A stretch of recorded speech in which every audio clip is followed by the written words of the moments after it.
Oh, hello. I'm live. I was just sitting here reading the chat. Do, do, do, do, do, do. Oh my Hi. God.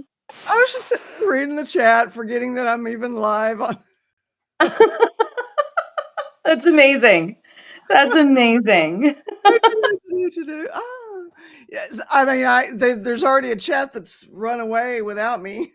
Are you following any of it? What's going on? There's something. No, I hadn't seen it. What happens is the chat for me populates after I've logged in, unless I've got YouTube open and I have my phone, so I can't do both.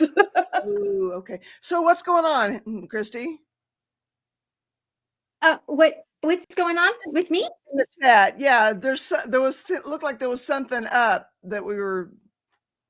Well, Henny just said that whoa. Oh my goodness. Well, There hold goes on. your phone. I know, right? Henny just said that today. Well, dadgummit. Hold on. We're off to a bang up start. Y'all, Hello. Hey, I it's had Sunday. it. Hey, my I name is had Carol. it. Welcome to Needing a Meeting. My name is Carol. I'm your host today, scatterbrained such as it is. So, anyway, what's happening? Okay, hold on. I think I got it all. All Okay. right, here we go. We're going to try this again. Hello.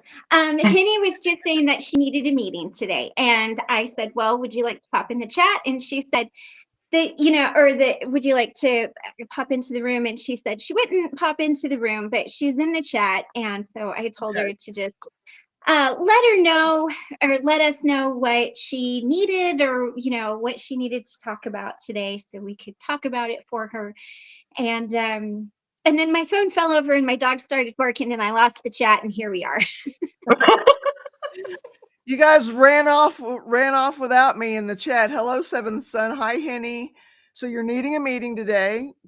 Very good. Well, that's why we're here. A Rolling Stone. Hi, welcome back. And Marie, hello, welcome back, you guys. And if I'm missing somebody, I sincerely apologize. Not trying to. It's just that this chat is often running mangs, and I don't know what's been. I'm not able to catch up.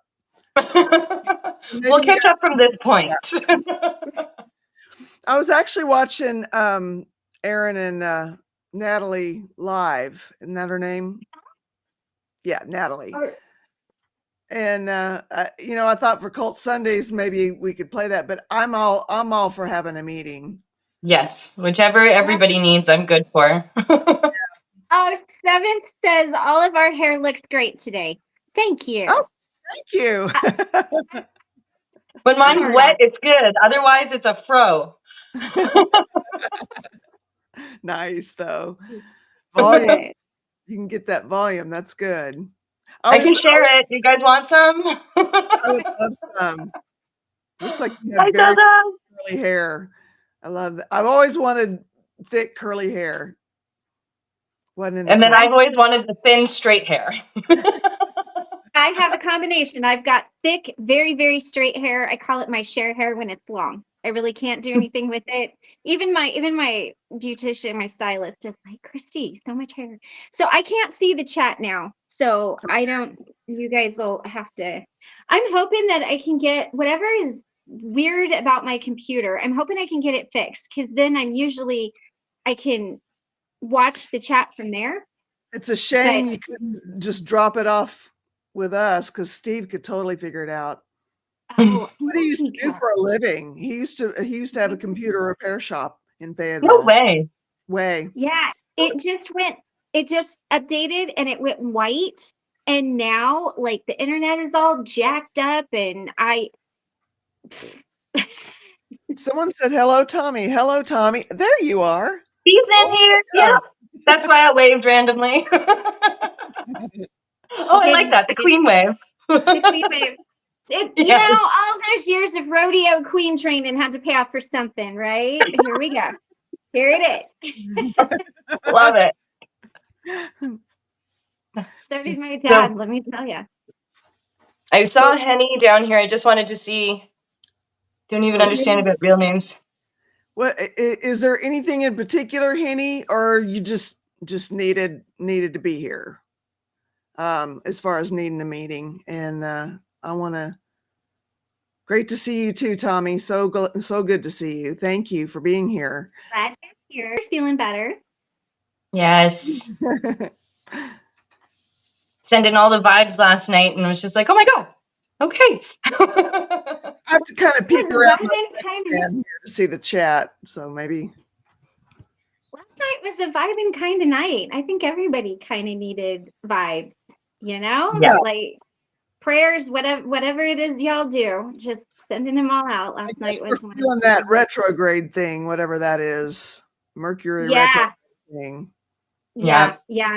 Well, miscommunication, wonky energies, just. And it's so close to the holidays. It feels like all of the energies get crazy right around the holidays. So Yes. And one thing I've learned, that piece of hair is really bugging me. All right. One thing that I've learned is people who really struggle with mental illness really struggle a lot more around the holidays, and especially during the winter, but a lot more around the holidays. Yeah. And the days are shortened significantly. yes. And that change of season is a whopper for me. I'm doing the best I have since I've started new medication. Well, that's good. But I've struggled with that seasonal stuff my whole life. Yep. Yeah. That's something that I struggle with, and I think might have attributed to my diagnosis, because when I looked back at my paperwork recently, I was diagnosed in January. Okay. So it's like I was the situation plus not having any understanding of neurodivergency at that point. So not having an understanding of neurodivergency, and it was January. So it's like the hardest months for me, January and February. Okay. Can you talk to your therapist and maybe see if they could do a reevaluation come like March or April or May? That's what I'm hoping for.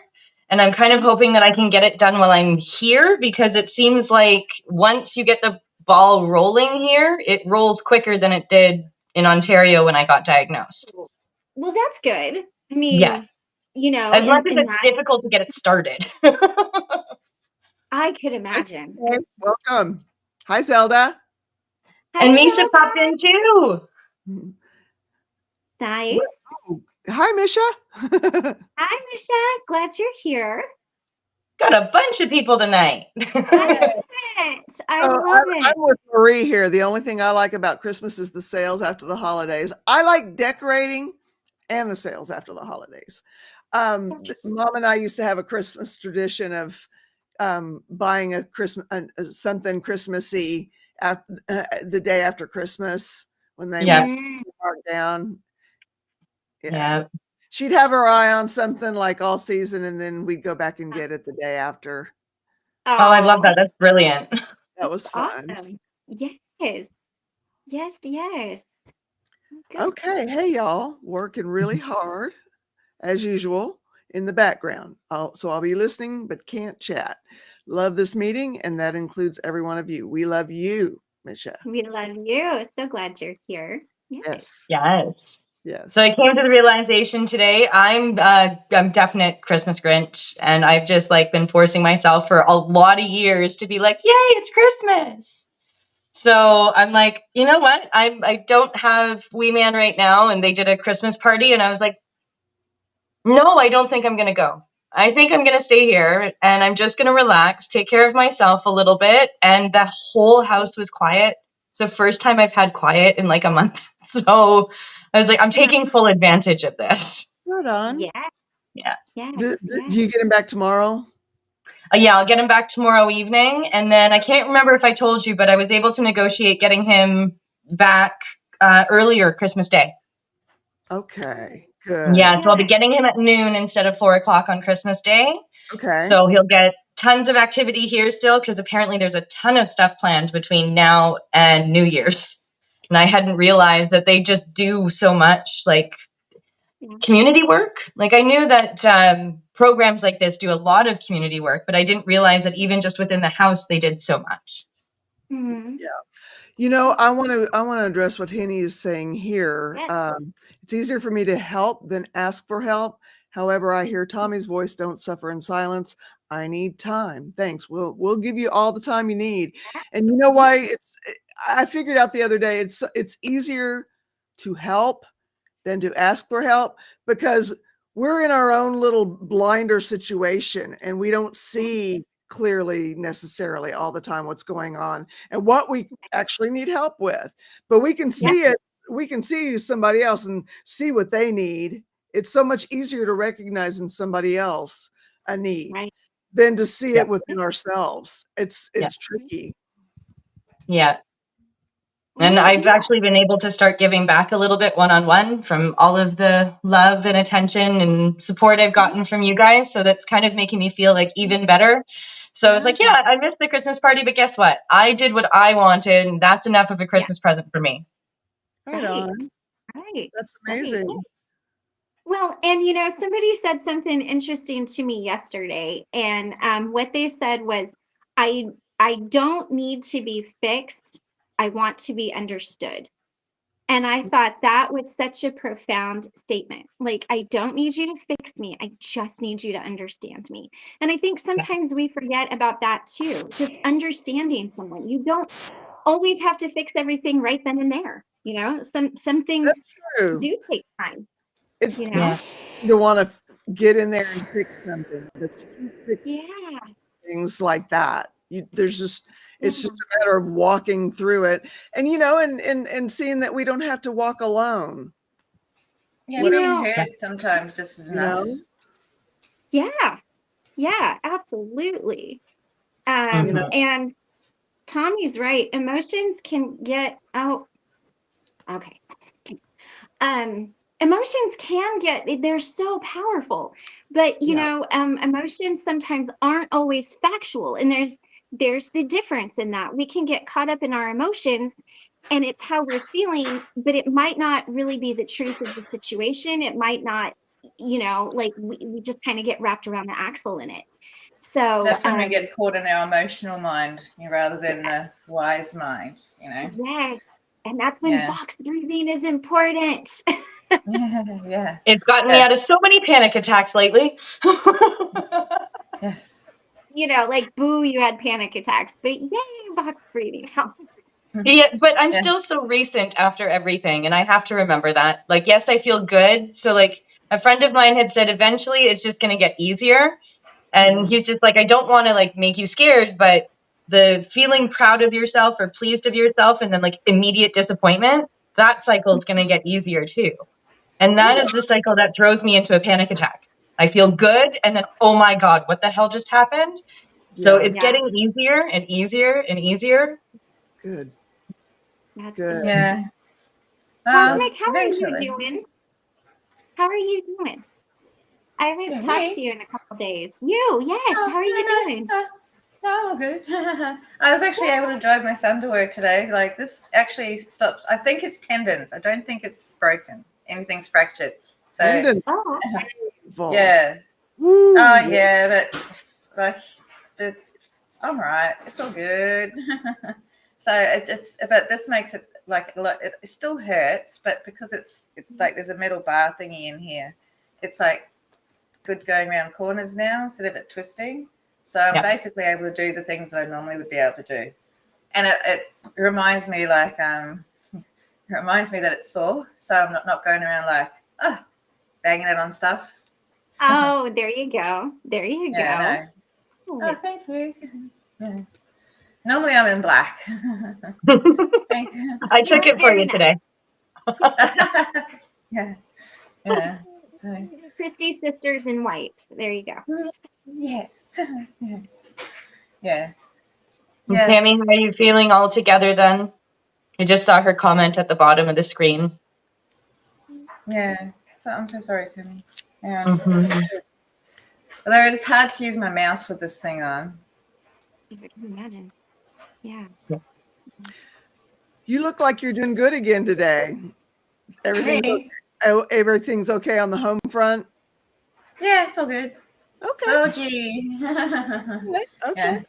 Good. Yeah, no, I'm pretty happy. So, but that's generally my natural state, you know. So it's happy, you know. It Yeah. has to be pretty bad to knock me down. And tomorrow, actually, my son's not here, so I can say it. Tomorrow is the anniversary of the date of the attack. So, and I'm just not making a big deal of it because my autism thing is making a big deal of dates because I remember dates, and yeah, I'm still like, who cares? You know, it was 1 year tomorrow. 1 year tomorrow that that person left the house, and I can't even talk about it because I'm silenced by the laws. Sure. Yeah, but Do you have I'm a just court like, date on that? Cosme? no, because I spent most of this year dealing with it back and forth. Because Okay. yeah, he's one of those. Yeah, I just remember dates. I don't know what it is. I remember dates and years and stuff, and it's weird because like I can't find my keys, but I remember dates. But yeah, it's Yeah. weird. But I was yes, searching and for my cell phone for 5 minutes today. Put yeah, it well, down in a room that I wasn't normally in, and I was like, oh, damn. That's me all day long, y'all. I still see my phone's too heavy for this hand to hold at the moment. So I've been walking around and I'm like, where's my phone? And then I'll be like, go to do this. And I'm like, oh, it's in my hand. It's amazing. That's amazing. Yeah. But anyway, but normally I'd be like really like upset about it because I'm like, it's been 1 year. But I'm like, why should I? It's not my, it's nothing to do with me. I didn't do anything wrong. No. So, you know, and also I don't want Jade, my son, to be. I'm not going to make a big deal out of it because he was affected, you know, and I'm not going to remind him about it. So it's just nothing day. It's just a day he left. When is your gag order lifted then? Well, 5 years, but because there's an investigation open. I'm actually not sure how much I'm allowed to talk, actually. There's an investigation open, all that sort of stuff, but I have to go make a statement and hand over all the evidence and that sort of stuff. Right. But but it's like, not this year. This is Christmas. So, Yes. until the end of Celebrate Christmas. Yes. Yeah, let that run. Christmas. My goodness. Yeah, I'm Well, not and going to spend the rest of the year thinking about it. right. Yeah. You know what? It's So good. I'm so proud of you for that. Yeah. So, and then I've got the first coming up. So then 5 days after that, I'll be sober. So, yeah. how's the So, tapering? and I'm so excited. How's the tapering off going? Pretty good. You know. Okay. Are you So, finding that you're able to do that? yeah, it's easy. Okay. You know, I've done it before because I've got a goal now. So, Mhm. and I'm excited about it. And, you know, and then also, and, you know, I'm still a bit hesitant as far as my daughter is concerned because, you know, there's a bit of, you know, trauma there as well. Yeah. Okay. You know, on my side. Yeah. You know, and I was, it's like, you know, just the scar's going a little, but you know, because there was a lot of abuse towards me and my son from her, and and that's sort of why I was like, you know, maybe I can just keep drinking a little bit longer, and then I'm like, you know, why put it off? You know, hearing Michelle the other day, it's just like, you never know what's around the corner. Yeah. So, you know, I've got to. I'm her mother. You know, Yeah. doesn't matter what she does to me. I forgave her ages ago. It's just like I'm also a little bit scared of her. Mm-hmm. And that's ridiculous. She's my daughter. Why should I be scared? You know, she's got ADHD just like I do. I just handle it in a different way because I had to. I never made her mask. I had to because I didn't know. You know, I grew up in a different time. You know, and I didn't think she was strange because she was just like me. So, Okay. you know, I was just like, you be you, and I'm going to do me. You do you, I do me. That's a really cool song. Yeah, but yeah, it's just like I didn't think anything about it was any different. I just let her do whatever she wanted. So, So what are I wanted to ask, do you know if that has gotten any better if she's gotten any better with that? See, the thing is, my sister still talks to her, so I know she's okay. And I send her messages because I don't want to be like my mother and leave her for like years without talking to her. So I send her messages through her partner. Hi, Mischief. Excuse me, I'm done out now. And Tammy said she's keeping herself busy with work. And if I remember correctly, she had recently gotten that dream job that she wanted. Yes, Right. So I'm happy that she's got that right now, especially with this time of year and her son's birthday in there. So my heart goes to you. Yeah, hi, Rolling Stone. Yeah, but no, I know she's okay. I check up on her through my sister, but I can't know anything because she's out there being independent. So Okay. that's fine. Yeah. You know, I know she's okay, and I'll get a message on my birthday. I know I will. So I did last year. So through her partner, and he's still on my Facebook, so I know she's watching, and she reads everything I send. So Okay. that's enough. Oh, okay. Yeah. That's enough. So now, what are you most nervous about? What you mentioned you were like nervous or scared. What are you most nervous about? I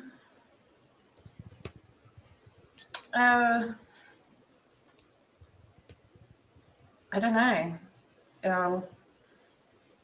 The last meeting involved the police because she attacked me. So There's a How long police. ago was that? 2 years ago. Okay. Yeah. Wow. Okay. Yeah. There's a police.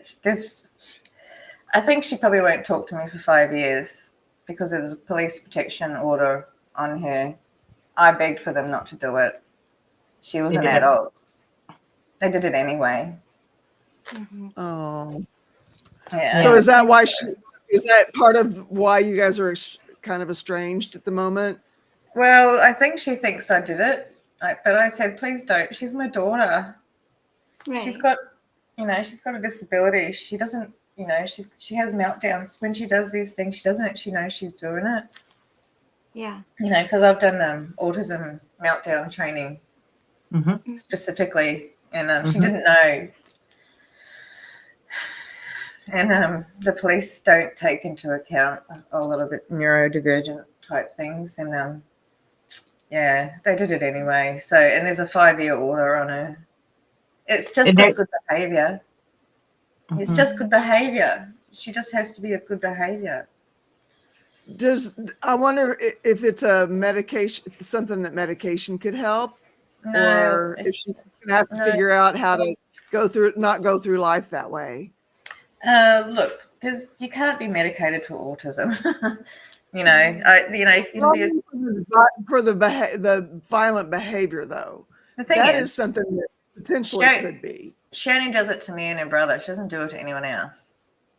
So she can control her brother. She can control her behavior. Yeah. It's just you take it out on the ones you love. Right. And the ones who are closest, Yeah. And the people that you feel safest letting it out on. Yeah. So she's out there controlling her behavior in the world right now. Otherwise, I would have heard on the news. Okay. Well, we're glad you haven't heard anything on the news. Well, no. She's out there being fine. Otherwise, I would have heard about it. Yeah. So I keep my ear out. Yeah. I keep doing that tick thing. I don't like it. But yeah. But no, she's fine. It's all good, and everything's fine. Everything's good. Everything is awesome. Everything's cool, and you're part of the team. Lego movie. Yes. Glad that you're so positive about it, and the next time that you see her, it's not going to be that traumatic thing because it will be in a different situation, and that's already going to be positive. And she's safe and she's fine, and she knows that she's following up on you, and so you guys are connected, even though it doesn't look the same and it doesn't look like you would want it to look like. It'll get there. And, Yeah, you know, well, and it could be that she comes back and that it's more amazing than it ever was before because you both have had the time to understand how much to appreciate each other, you know? and the thing So, is, I'm never going to be like my mother. I make sure I at least message her once a month yeah, through her boyfriend. yeah, So I always, she always knows that I'm thinking of her, and that's, you know, yeah, and I repost photos of her all the time on my Facebook because I know that he sees my Facebook, and you know, it's just. But the thing is, it's going to be her choice. I'm not going to push. I'm not going to be pushy. right, right. Yeah. And that's important, you know, that way, you know, when she's ready, then, you know, it'll be a more positive reunion. Certain that she wouldn't want you to make the first move? Are you certain about that with her? Yeah, I know my daughter. So yeah, Fair yeah, enough. yes. She just wouldn't. And no, if I do it, but like she sent me a message once, and it was like, "Mum," and then I was just, oh my god, my heart, like, and I'm answered straight away, and I'd already been blocked. Yeah. So yeah, Oh. it's And Mm. okay. it's tough when Oh. kids, you know, it's difficult being in that position because you do have to tread lightly, you know. I mean, you want them to know that you're there and that you care and you're paying attention and you know what's going on with them. But you don't want to push it too much. And, you know, it's I Yeah, but understand. it is what it is, you know. And I, I yeah. know her, so I have to. She's she acts hard, but she's like tissue paper. So Oh, Mm. Yeah. It's just an exterior shelf. Her yeah, protection barrier. yeah, like remote controlled planes. They're like, you know, made of balsa wood, but they've got tissue paper basically on the outside. So mm-hmm. yeah, so you know, it is what it is, and it's this year is going to end well. So Yeah. Yes, yes, yes. It's and it's going to definitely start ending off better than better. it started. So Yes, yes, and it's going to start off even better. I'm going to start the first day sober. I'm Now, excited for you. Me too. Hey, you doing Sevens. a detox? Remind me. Are you doing a home detox or you just Yeah, I'm doing a home wait, detox at my carers. So okay, yeah, okay. And that yeah, starts when? the 1st of January. The 1st of January. Okay. All right. Yeah, because that way I can remember it. Day after Yes. my birthday. Nice. Yeah. Yay. Yeah, I'm So so then it'll be the 1st to the 5th, right?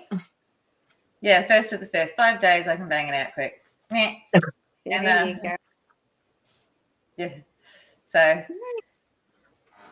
it's so Yay. gonna be so excited for you. easy. Yeah, I'm excited. I can't wait.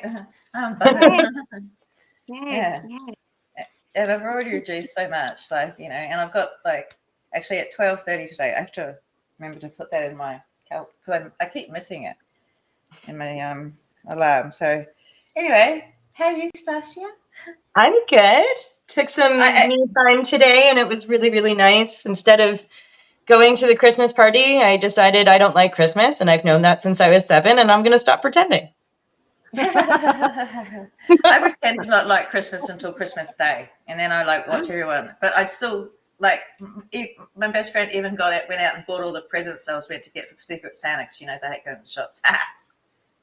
You're like, I will be excited to watch Wee Man open his presents, but Yeah, that will be the like total of my excitement over Christmas. I'll decorate for the kids and I'll do whatever, they want to do. But past Yeah, that, I'm just going to start like, I don't have to push myself to like it. My ex-partner was like huge on like, oh, well, he has a large family, so everybody gets together. And honestly, last Christmas, I was so drunk. I woke up with the world's worst hangover. And I was like, okay, no, I don't have to do that this year.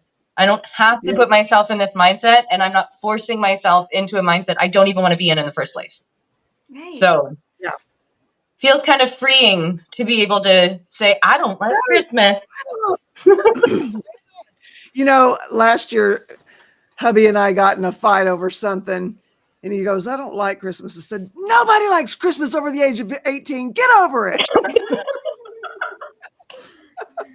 I just don't like Oh the my lead up. goodness. Like, just the lead up in the shops. Mhm. Or having Christmas at my house, and cleaning up the mess, or the cooking, or the food, or anything about Christmas. Actually, or the music. Although I was listening to like Christmas music with Mia last night, and it was amazing. I found a really cool channel, kids channel. This is amazing. I feel like I've lost the desire to drink, but one day at a time, right? I actually journaled last night. That Yay! is fantastic. And I think Rolling the tiara. And bar flipping humbug. Yeah. I This is love it. Mama's tiara. It was we got it for her 95th birthday, which was her very last birthday. And she wore this on her last birthday. And I did a big tiered cake that said 95 years regal. And all of us wore tiaras, including Steve. Oh my gosh. Such a good sport. So this is Mama's tiara. And that's what we do when we're celebrating anything sobriety, leaving off a behavior that's destructive, anything. Yeah. Yes. Fantastic.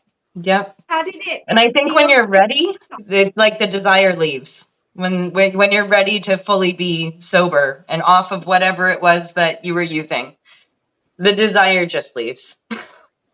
You I know, don't have the desire, but I just have. for the it's kind of like trauma. You never know what's going to hit you to trigger something that makes you do your go-to thing. Yeah. So, you do have to kind of be a little careful Yeah. and watch out Yeah. for that. Of course. Yeah. Right. But just when it's not a daily desire thing, that's amazing. And I'm so happy for you, Rolling Stone. And I wanted to ask you, how did it feel to journal? I mean, you don't have to share what you journaled about, but how did it feel to journal? Did it feel freeing to you? Did it help you work through something? I know my journaling is, you can tell sometimes it's like really angry writing, and then other times it's like florally and pretty, and then sometimes it's just a few sentences. I could definitely tell how I'm feeling by how I wrote something down. Yeah. Honestly, I think it was the epic meeting here last night. Thank you all so much. Yes, Tommy, it says, the opposite of addiction is connection. And I'm finding that to be so true. A lot of us do find companionship with our drug of choice, whether it's a behavior, whether it's a substance, including legal substances. And they become our little secret affair, that keeps us from being lonely. But we isolate. And it makes no sense that we do that our go-to to keep from being lonely is our drug of choice. But then the drug of choice and what it causes us to isolate. It's crazy. That's why addiction's so mad. Yeah. Just straight up mad. Yeah. And yeah, connection is honestly, that's been the one thing that's been able to keep me from even, like, I feel very much like Rolling Stone said, I don't even want it. Like, I haven't even, marijuana was my last thing.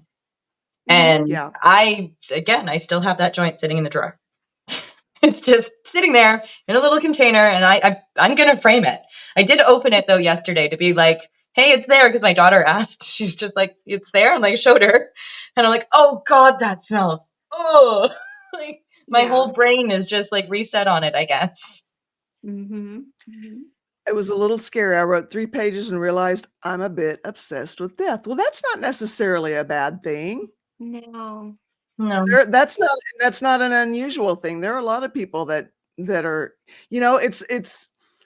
it's that way of making peace with it. For some people, it's there, and I'm just going to have fun with it. Ha ha ha, I mean, or however that looks for you. But I don't think that that's all that abnormal at all. No, I don't think especially when you're trying to sort through what you believe about it, or how you feel about it, or process the death, or And sometimes death isn't even an actual physical death. It can be a death of a relationship, a behavior, something like that. So, I tend to kind of look at things that way. So I think it's it's good that you It is what it is. yeah, None of us gets out of this alive. Yeah. Yeah. I almost wonder if it's more healthy to go ahead and deal with it than Mhm. to keep it at that long distance, not thinking about it, because Believe eventually we're going to be confronted with it in some way, shape, or form. Exactly. if you've got an iPhone, they've got this new journaling app, and it gives you prompts, and you can add photos and all that sort of stuff. So Oh, it's how like cool. they've got, what did you appreciate about recent time at home, or because I can never think about what to write about. So it's Yeah. like, think about a recent Okay. topic you were curious about. What sparked your curiosity? What recent decision do you wish you could take back? None. Oh, that's a good one. I'd be like, Oh, none. I love that. Yeah. I really So, love yeah. So it's like, because I'm terrible about journaling. I'll be like, I don't know, went to shop, bought milk, had really good meeting, went to sleep. It's more like a checklist, not so much a journal. Yeah, well, I'm a Capricorn, so I'm like, I do lists. Yes. Yes. Yeah, Well, and it's on the OS 17. Yeah. So yeah, but I'm just like, that's what I'm like. I'm like, that's when my rational mind kicks in. I'm like, did washing.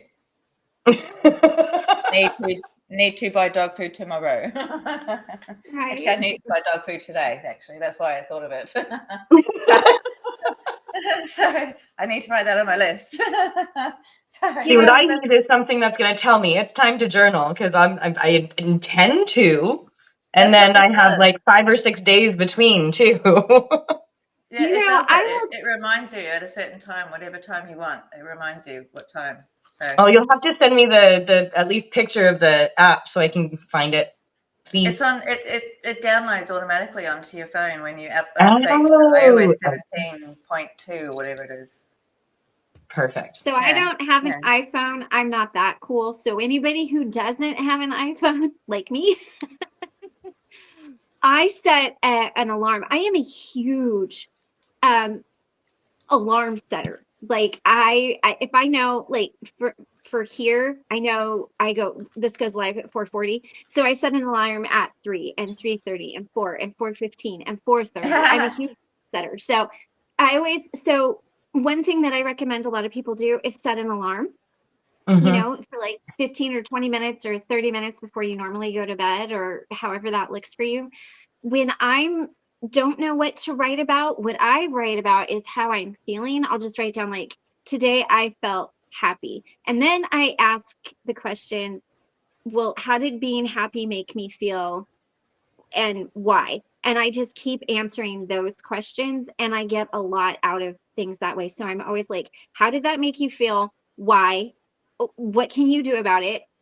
How does that make you feel? Why? And it Yeah. is just this endless circle. But that's what helps me if you don't have an iPhone. I mean, that sounds really cool, and I wish that you know, Android had it too. I know. I feel you. like we have swipe text, which is amazing. I can live without, but I don't know.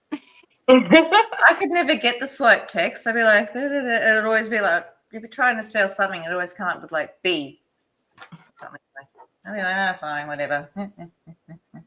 I'm just a young grandmother at heart. As soon as somebody's like, new technology, try this. Like, no, I shall not. I was so mad. I was like, why did it update? And, like, everything's changed. And then I saw this journal thing. I'm like, I'm going to tell the meeting about that. Right. That's amazing. It's amazing. Yeah. Fantastic. Mhm. That's a good mantra, Henny. Going Oh, to journal. I can't get it out. I have a lump in my throat. oh, God, no. I'm not using it. Yeah, that's tough. Is it about journaling or just what you would be journaling about? Mm-hmm. But Time the and app. patience. Mantra for self-soothing. Okay. Time and patience. Misha said she's going to have her lineup. Yeah, I posted that. Okay, yeah. Oh, I hadn't And seen that. Okay. I want to understand this a little bit better on what this our voice line is, and I'm intrigued by the helping with the journaling part. Yeah. Yeah. Yeah. Oh, well, the this app. Or Okay. Hmm. Okay. What I would What be would you be journaling about. journaling about? Makes sense. Yeah. Yeah, it does. Mm. You know, Are you, if you needed to talk to a professional, is that an option for kind of processing it maybe with somebody first? Or even Maybe a that trusted family or outside, friend, or family member or friend. somebody that you really trust sharing something with. Yeah. And hi, Andrew. Just saw your name up there. it's scary when you start journaling and you really start getting into the heart of trauma and things that have happened and processing things, and because it's like, for me, I can know something, but when I put it on paper or when I speak it, then to me it really becomes real. And then at that moment, that's when I have a hard time dealing with it. So there's a lot of things in my life personally that I can know about, and I can be like, yeah, that happened. And then I start kind of processing it and thinking it through journaling or talking, and then it can get overwhelming. Mhm. And you'll find too, I know for me, it just flows out. Once I get started, it just comes out. It's like the floodgates just open. And sometimes some of the things that I do too is if I journal something and I don't want it around, because I've done that too. I've journaled about something that I didn't like. I burn it, just get a safe container, wad it up, put it in there, and then light it on fire, and do something that way, because then you've got it out. It's not around that you're going to accidentally find it again, so it kind of can't trigger you, and you've kind of just let it go. And I know a lot of people who do that too. Just if you're inside, of course, like be safe about that kind of thing. But um and if it's something really releasing, I tell you what, I'm not gonna lie, y'all, I have danced around some stuff I have burned, and I'm like, that is not my life. And I made it a celebration, like, you Yeah. know but it can be very nerve-wracking, to Personally, I think that that's my thing with journaling right now. Every time I think about sitting down and journaling, it's the last time I truly journaled. It was stuff that I wasn't ready to deal with, but I'm at that point. Yeah. I'm ready to deal with it. But that Okay. feeling that I had of the I am not ready is Yeah. still kind of there. It's But kind that's of a like good idea. becoming a parent. Who's actually ever ready for that? Exactly. just because you Just put it in your journal, it doesn't mean you have to deal with it right then. It can be a point for you to come back to when you're ready. Like, journaling doesn't have to be working through everything all at once. You can put that's it true. down and be like, look, I'm not ready to work through this yet, but I know this came up for me. So when I'm Okay. ready, and one of the things that, and it's the weirdest thing, and when somebody told me this, I was like, you're crazy. But it's like scheduling time to worry about something. Okay, I don't have time to worry about that right now. It's not super important. So I'm going to worry about that on Thursday from 4 to 4:30. And so Thursday from 4 to 4:30, you get to worry about it. But it doesn't Okay. obsess over your life. So if you come up with something, if something in a meeting triggers you, or you're watching the boat and something comes up and you're like, oh, that's a thing for me, you can put it down and then go back to it. You don't Okay. have to, just because you realize it right then doesn't mean you have to deal with it right then. It just means that It's you like realized it's something you need to deal with in the future. Okay. it's like if you can't sleep because something's on your mind, you put it on a Yeah, piece of paper because you're taking it out of your mind and putting it on a right, piece of paper. Yeah. right.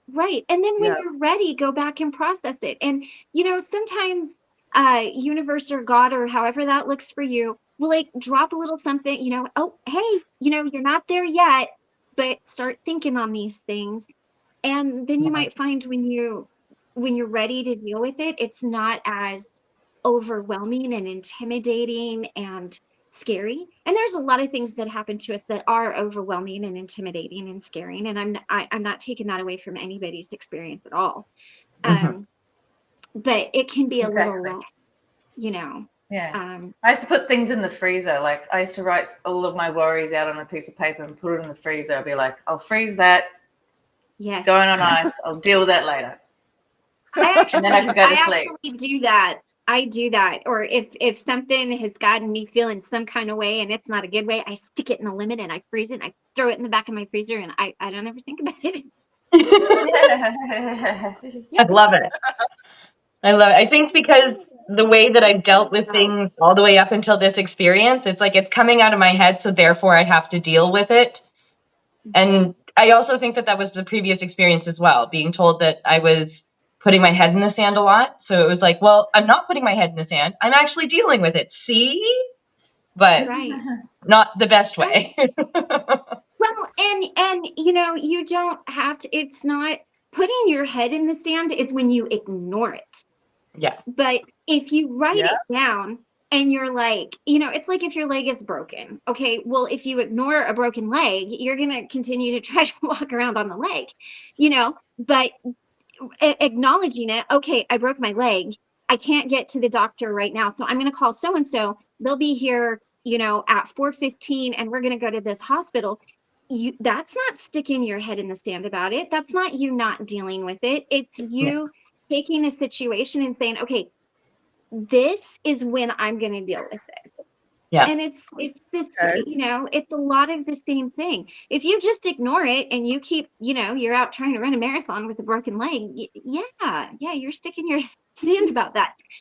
But I've done that a few times, metaphorically speaking. It ain't good. Yes. and we Yeah. all have. I mean, and I think the biggest thing is giving ourselves permission to deal with something at a later date, knowing that you can't always fix it right then, or that it doesn't not everything is an emergency. And just giving ourselves that permission is a hard thing because, if everything's important, nothing is important. Yeah.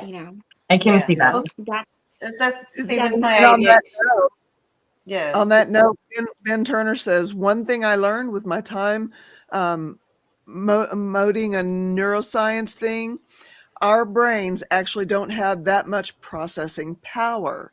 Just putting things down helps your brain free up cycles, if nothing else. That makes so much sense. Interesting. Because I've got ADHD, I feel the need sometimes. I've got to get everything done now.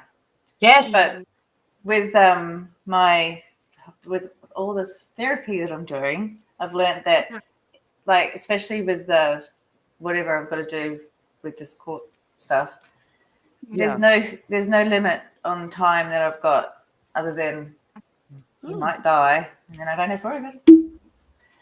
Sorry. It is what it is, But I don't mean that in like I hope he dies, because I don't. I know. Yeah, no, I got that. I got that. Me wrong. I'm so sorry. But It's understandable, Christine.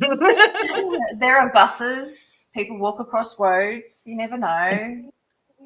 I don't wish that upon anyone. I hope no one gets hit by a bus today, because oh my god. But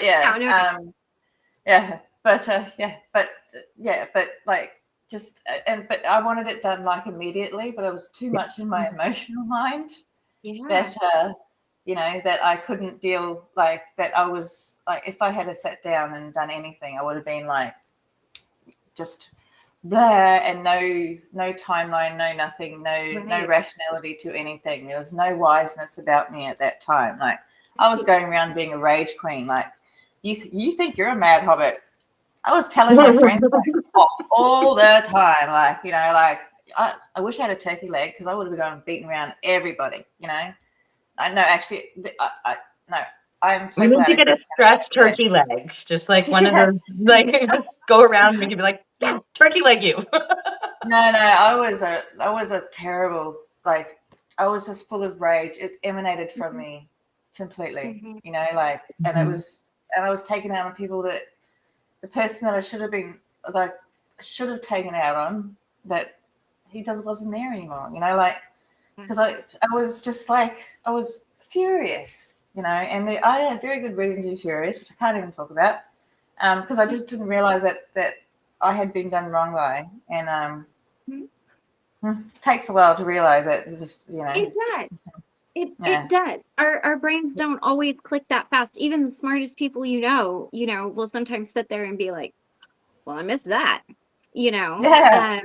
it really, our because and that's why I find writing stuff down. I got y'all. If you see my desk, I've got 40 notebooks all around me at any given time. I've got one in front of me right now, just so I can write stuff down that you guys say that makes sense or that I like. I'm like, that's a good idea, So you'll see me, and sometimes I'm like this, and it's because you see my arm. I'm writing stuff down. But I think that's the biggest thing is just giving ourselves permission. Now, what does Misha Yeah. say You here? Because just need I to. can only see. This is good. Nobody ever taught me when things were good enough. Yeah.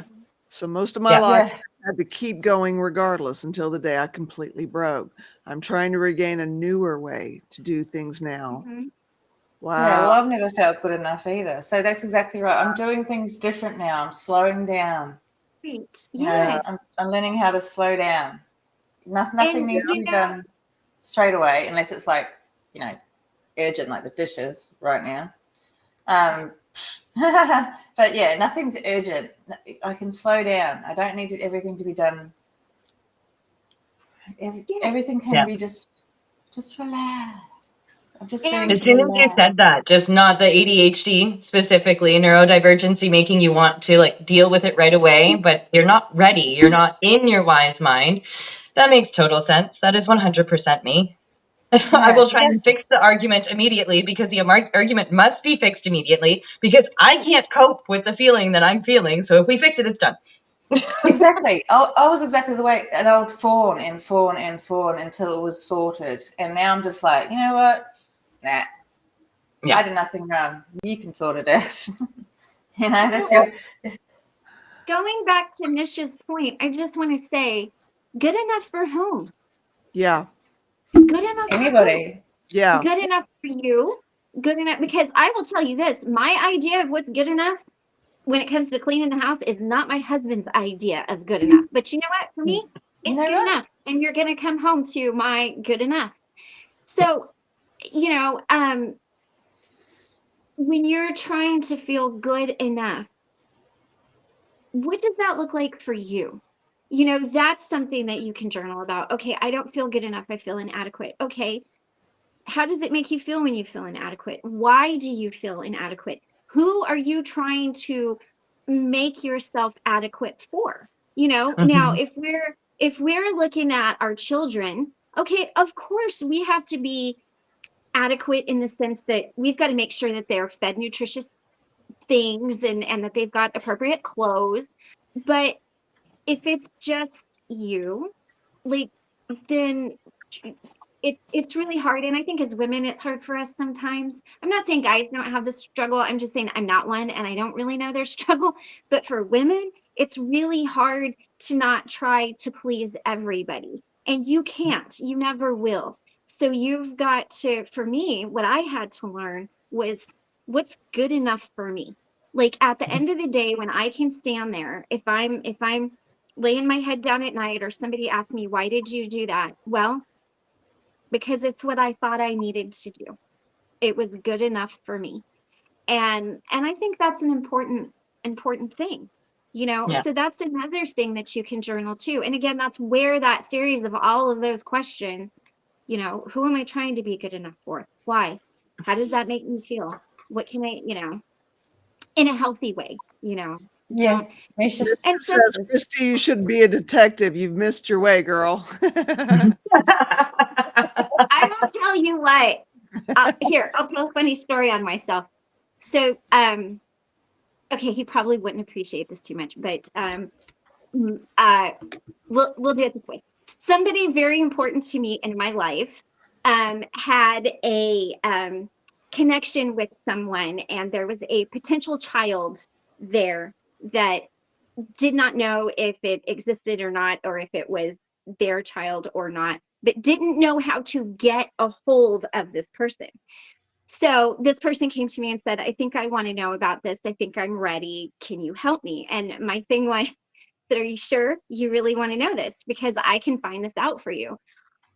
Y'all, all I knew was a name and a state, and found out through a professional license where this person worked, phone number, address, how long they'd been there, previous employment history, age of the child, where the child went to school. All this stuff was all on the internet, found it within 15 minutes.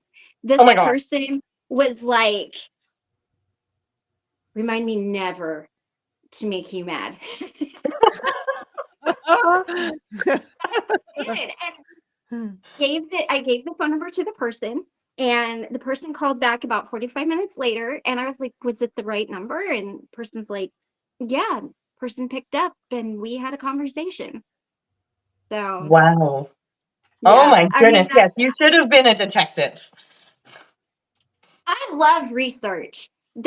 I love to research, because and if I'm ever taking down notes to do something, I'm always like, who, what, when, where, why, and how. So I'm like, who's it about? What are they doing? Why? And I do that for everything. And yeah, and I get all the information. So, other than being a ragey little hobbit, You're a little hobbit detective. pretty good at finding things. I don't know if Yeah. that's good or bad, but It could be both. Who Oh, knows? that's amazing. Could never get on screen. In fact, I put black tape over the camera on my laptop just in case I hit a wrong button. Horrors. Oh, Misha, and your comment earlier about why you don't get on camera, that hurts my heart. Because I'd love to see your pretty face one of these days. Maybe we'll get to. I hope so. Someday. She'll get stronger and work through more. She'll get there. I know she will. Yeah. Yeah. Yeah. I just wanted to bring that comment back. That's it. I could never form that for myself. Perfect house growing up, nothing out of place, similar life raising them. Now, there is a reason I don't go in front of the camera. That's what we were talking about. And Okay. Okay. that's, yeah. I think that this is what I'm learning. Having things be too difficult for you when you're growing up can traumatize you. Yeah. Having everything be too perfect can traumatize you too. Yeah. Because, well, first of all, there is no such thing as perfect, right? No. When you go into someone's house that is that perfect, my ex-mother-in-law is a prime example of this. She would this is my ex's stepmom. I'm not kidding you. Every week, she took all of the floor vents off of the floor and put them in the dishwasher and washed them. She took all of the knickknacks off the shelf and hand washed them and put them back. She would clean for like 10 hours straight. Ooh. You never found a crumb. You never found anything under her couch. Everything was so perfect. And for the longest time, I tried to be that, because she was that perfect with little kids. I mean, little kids that make messes everywhere. You could do surgery on this woman's floor. As I got older, I realized, I was like, what did she go through in her life to make that be the thing that she had to control? Like, I mean, was she really OCD? I don't know. But what in her life happened to That does seem get like her to that that point? makes sense that would be a trauma response. Yeah. And there was something that happened. They did find it out, and it was pretty traumatic. But that's why, I look at things the way that I do, because it's like, instead of looking at, oh, your life is so perfect, it's like, what did you go through in your life to get you to where you're at now?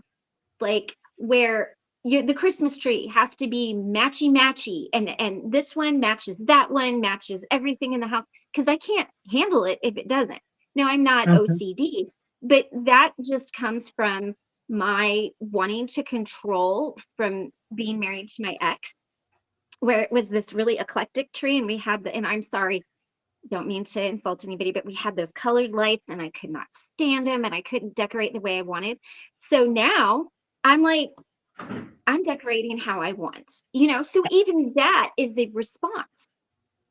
Yeah, that makes Rolling sense. Stone, I hope that you can find an affirmation that you can say to yourself in the mirror, this is my face. My face is just fine. Yep. Something along those lines, because that kind of self-talk, that's dangerous territory for an addict. What did Mhm. something I No, don't I have to get my teeth fixed, talking about going on camera, trim my nostril hairs, put makeup on, and I probably still hate the way I look. That's what I was addressing, probably still hate the way I look. And there's no need for that. I'm sure you are just stunning in your own way. Everybody has their own way, and the whole thing of comparison, there's no need for that. You're not going to look like anybody else, and it's okay. Mhm. I just wanted to get that out there. Yeah, yeah. Well, and you know, we were all divinely created to be Yeah. who we are, Yeah. right? Whether that is God or Buddha or Allah or the universe, however you see that, there is no one else like us. Like, thank God. How That's many right. angry little hobbits chucking cheese at their husbands could there be in this world, right? We just couldn't have that many, right? Like, it would be anarchy. It would be so bad. But, you know, um, when I was younger, I used to struggle with that too a lot. I was told, not by my family, but by people that I grew up with, that I was ugly. I mean, I was Aw, convinced that I was ugly for years. aw. And the things that I did to my body because I felt that Oh, was, very, you know, yeah, that's so damaging. Why would and it anybody really, say that to a child or because a they were like young my, teenager? well, because they were like my classmates, and my dad would say they're jealous of you, and I would look at me and I would be like, really? Like, I'm the poor ranch girl with the Wranglers, kind of like that Barbara Mandrell song, I was country when country wasn't cool. Yeah, that was me. And you know, it took a lot for me to learn to like myself because I had taken everything that they had said and I had just smeared it on my heart. And, I could never be a supermodel. First of all, they don't let hobbits be supermodels, right? I'm 5 foot tall. That's never going to happen. I just, but there are things about me that are beautiful that doesn't have anything to do with what I look like on the outside. And the one thing, if somebody says I'm cute or I'm beautiful, yeah, that's great. Thanks. But you know what? I really want someone to be like, you have a gorgeous heart. You have a pretty soul. And that's why when I was talking to my girls when they were younger, the first things I always said to them was, you're smart. You're funny. Yep. You have a great sense of style. I always told them they were beautiful, but it was the last thing I told them. They still got to hear it. But I think for me, just my experience is that I didn't know how to see myself. And to this day, I don't see myself the way other people see me. I mean, I don't. I really don't. I can Um, relate with that. and yeah, I mean, and a lot of us don't. Yeah. And um, just be very mindful of what you're comparing yourself to, because here's the other thing. This is something that my dad used to tell me, like the rich person who lives on the hill in that fancy house with that fancy car, you don't know what it cost them to get there. Maybe they got there because somebody passed on and they inherited a trust fund, or maybe they sacrificed time with their kids because they were so busy working at a job to have the house and the car and the things, but they don't have a relationship with their kids because they were working. You know, maybe they're doing something illicit or illegal. You know, I mean, you just never know. And I think when we tread into the territory of comparison, that's for me, that's a It's dangerous place to that's be. shaky. And my mental health goes, That's Yeah. very shaky ground. That's yeah. And everybody needs their teeth fixed. I got a I crooked tooth right yeah, here that I stuck. have If you would, one missing that I need to get bone grafts and get an implant for. And I'm very self-conscious about it because it's created this dimple in my cheek that I never had before. So, I mean, you know, Misha says, I've been high-fiving myself in the mirror for the last few months. Great. I love that. Placed a mirror to look back at me at my desk. Yes. I just can't stand the woman who always gets in front of me and picks at reflections.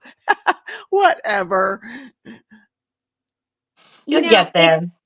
one of the hardest things that I've learned, and this is the true thing, the hardest person I have ever had to learn how to love was me. You know, Yeah. I didn't have to learn how to love my kids.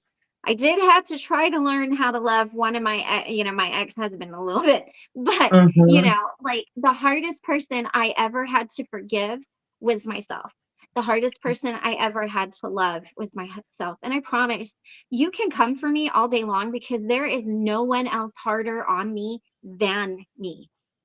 And and as positive as I am, if you were to see some of the stuff that's in my journal, you would be like, oh, wow, she really kind of goes, because it is, I mean, this is who I am, but there's also another side, but there's another side that I really had to work on, and I didn't get here overnight.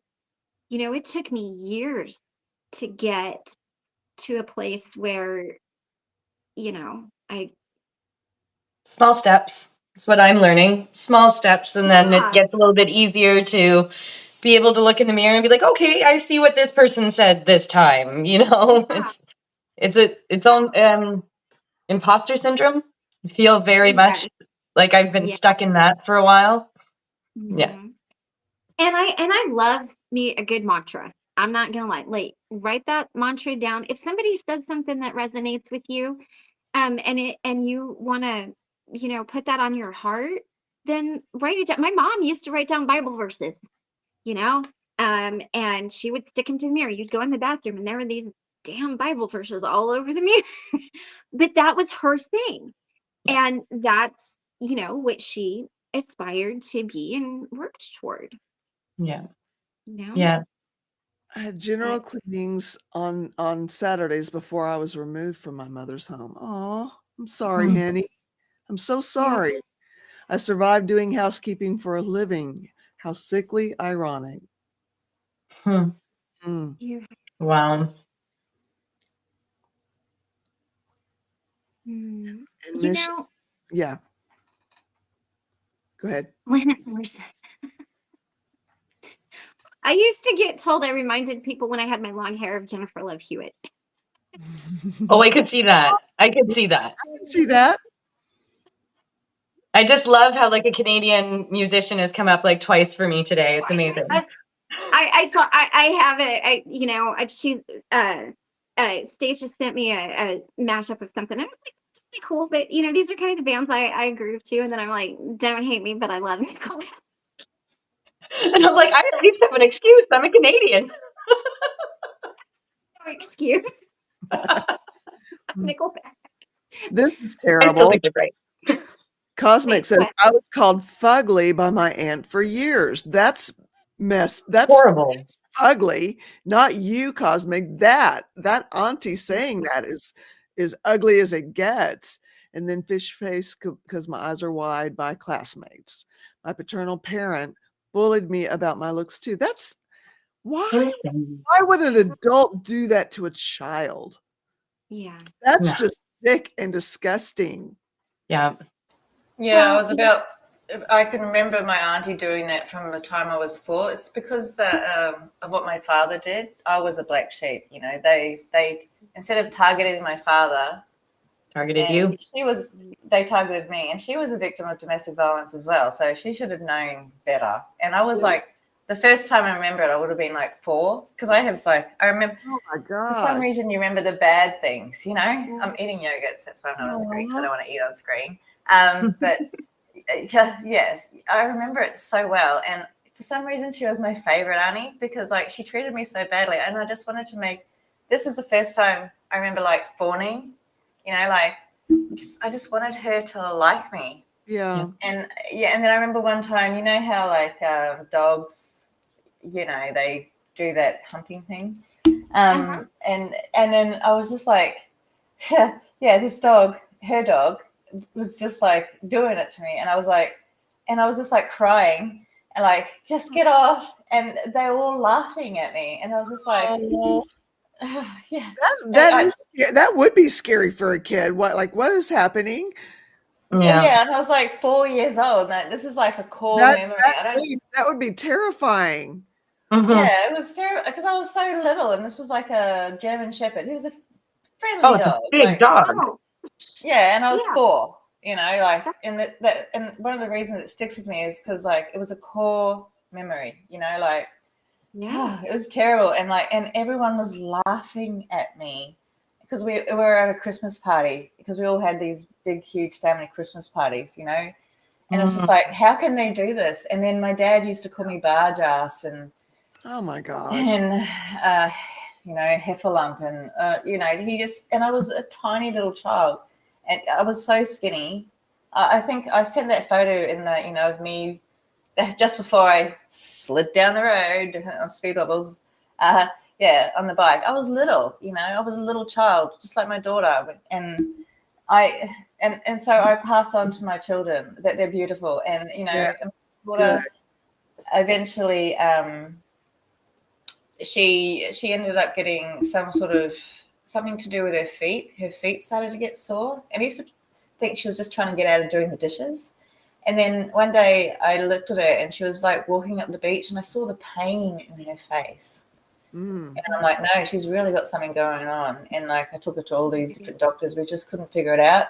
I think it's a sensory issue. So she started putting on weight, and she's like, I'm so fat. I'm like, no, you're beautiful. You're Aw. beautiful. So I guess people that can do that to a kid, it's probably frightening what they say to themselves. But still, Exactly. I never ever said anything negative about her looks ever, yeah, because I never wanted to do to her what was done to me.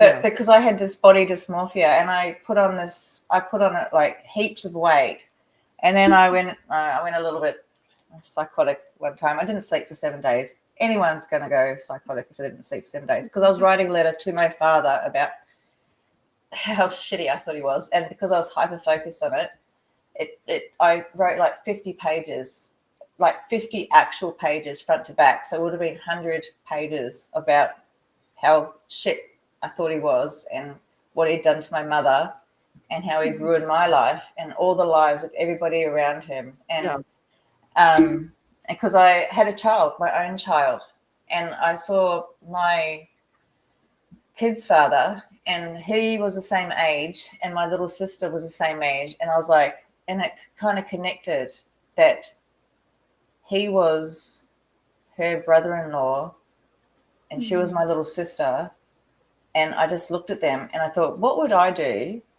if he touched my little sister? And I'm like, I'd kill him. Yeah. I'd kill him. Yeah. And why didn't anyone do that to my dad? Why didn't anyone protect my mother? You know, and I was just like, it just connected, because I had my little child in my hand, and I was just like, and this is like what my mother's sister went through, you know, and I was like, why didn't anyone do that for my mum? Right. Yeah. And it's just like, and because my sister used to come around all the time. My dad was going through a breakup, blah, blah, blah. But yeah, I was just like, and it just like, it hit me, because now I was a mother, Yeah. you know. Yeah. But yeah, anyway, but it's just like, but it's going back to like people, you know, calling people names and stuff. Like, and then at school, I was called fish face, because like I've got pretty wide set eyes. And I used to cry at school every day. And then I went to a different school, And then I'm like, you know what? I'm not going to cry anymore. People are going to like come at me with insults and stuff. I'm just going to turn it back and like, I'm going to take it and like laugh at myself as well. And I did. And I never got bullied again. Oh, well, I get bullied quite often actually, but I take it, you know, I take it until I can't. And then I'm just like, you know, so, but I just take it because, you know, what else can you do? This is a society we live in these days, you know. I want to acknowledge what Henny's saying here. Christy, I heard the same thing from my mother. I was ugly and stupid. And if I was going to amount to anything, I would have to let her take care of the important things in my life. She is a sick woman. I would have to agree, Henny. I would have to 100%. I don't know if you are a reader or not. But there's a book that Lady Colin Campbell, she's a YouTuber, but Lady Colin Campbell put out. She actually wrote about her life, and she had an extremely narcissistic mother. And she talks about all of the abuse that she suffered at the hand of her mom and what that looked like. And I don't know if maybe reading something like that would help you to get through it, because I mean, um she's dealt with it. And I'm somebody who, you know, I like to read. I think it's available on Audible, perhaps, if you don't like to read. And it's like Daughters of a Narcissistic Mother or something like that. It's I'm actually on the Facebook group that's like that, and it just talks about all that sort of stuff. And I am a daughter of a narcissistic mother, and I've just learned to accept it. Right. She's who she is. Yeah. And I think narcissistic parents can be really detrimental to a kid, because, you know, just of what we know to be true about narcissism. Yeah. And I'm so sorry that I am too. she didn't even trust enough to do like the basic things. Yeah. It's you're an adult. You've survived. Yeah. Made it. But we got some gnarly scars along the way, I'm sure. Yeah, absolutely. The thing is with my mum though, I understand why she is. She had to be to survive, you know. Yeah. Okay. But but I have a hard time even with that thought. There was a lot of repressed memories for me around my mom that I didn't fully get to work through until I was about 15. And even then there's some coming out again right now. So I can understand, you know, she had my mother was abused heavily when she was a child, and she immigrated from Guyana to Canada, and the familial situation was not good. Let's just put it that way. And I can understand to an extent, at least for me, myself right now, that yes, she had to do certain things to survive, but why pass on any of that shit to me? Yeah. Why cause me problems now if you said you loved me so much? But then I'm also struggling with the other side of the coin, which is I understand people aren't perfect. I'm not perfect. I know I've made mistakes. She made mistakes as well. Yeah. And I can't even ask her, which is the sucky part. Like, I can't even just be like, hey, why? Why? Yeah. Yeah. The best I can do is go back through her diary and take a look at it. And like I said previously, my dad's not much of a help. So I can only guess off of what she wrote the 2 years before she unalived herself. Was your mom a narcissist? My dad says so. But then again, I see my father as one himself.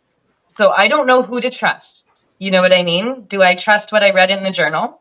Or I don't know if two narcissists necessarily get together. And my mom was very, I do remember her personality being extremely timid. Okay. But she would have her moments of snapping. And then that's why I think some of my repressed things are coming up, because it's like I was doing that too.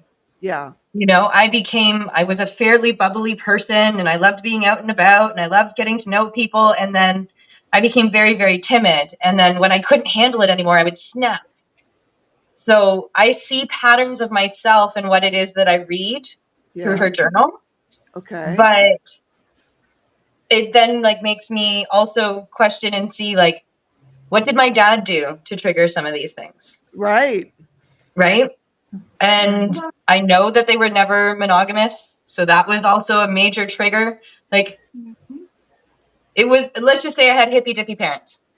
I just want to address what Rolling Stone said. You know what? A narcissist will never accept that they're a narcissist. So that's why I think my mum more has traits than she's a full blown, because I can talk to her and say, "You're making it about yourself," and she goes, "Okay."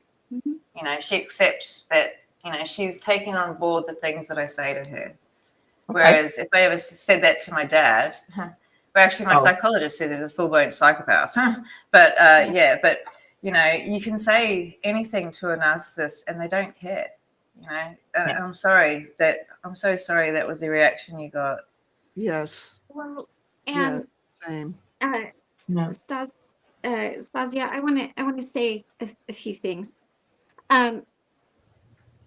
When you were 15 years old, and the understanding you had at 15 is going to be very, very different than the understanding that you have now, because biologically your brain was not fully developed. You didn't have those experiences, right?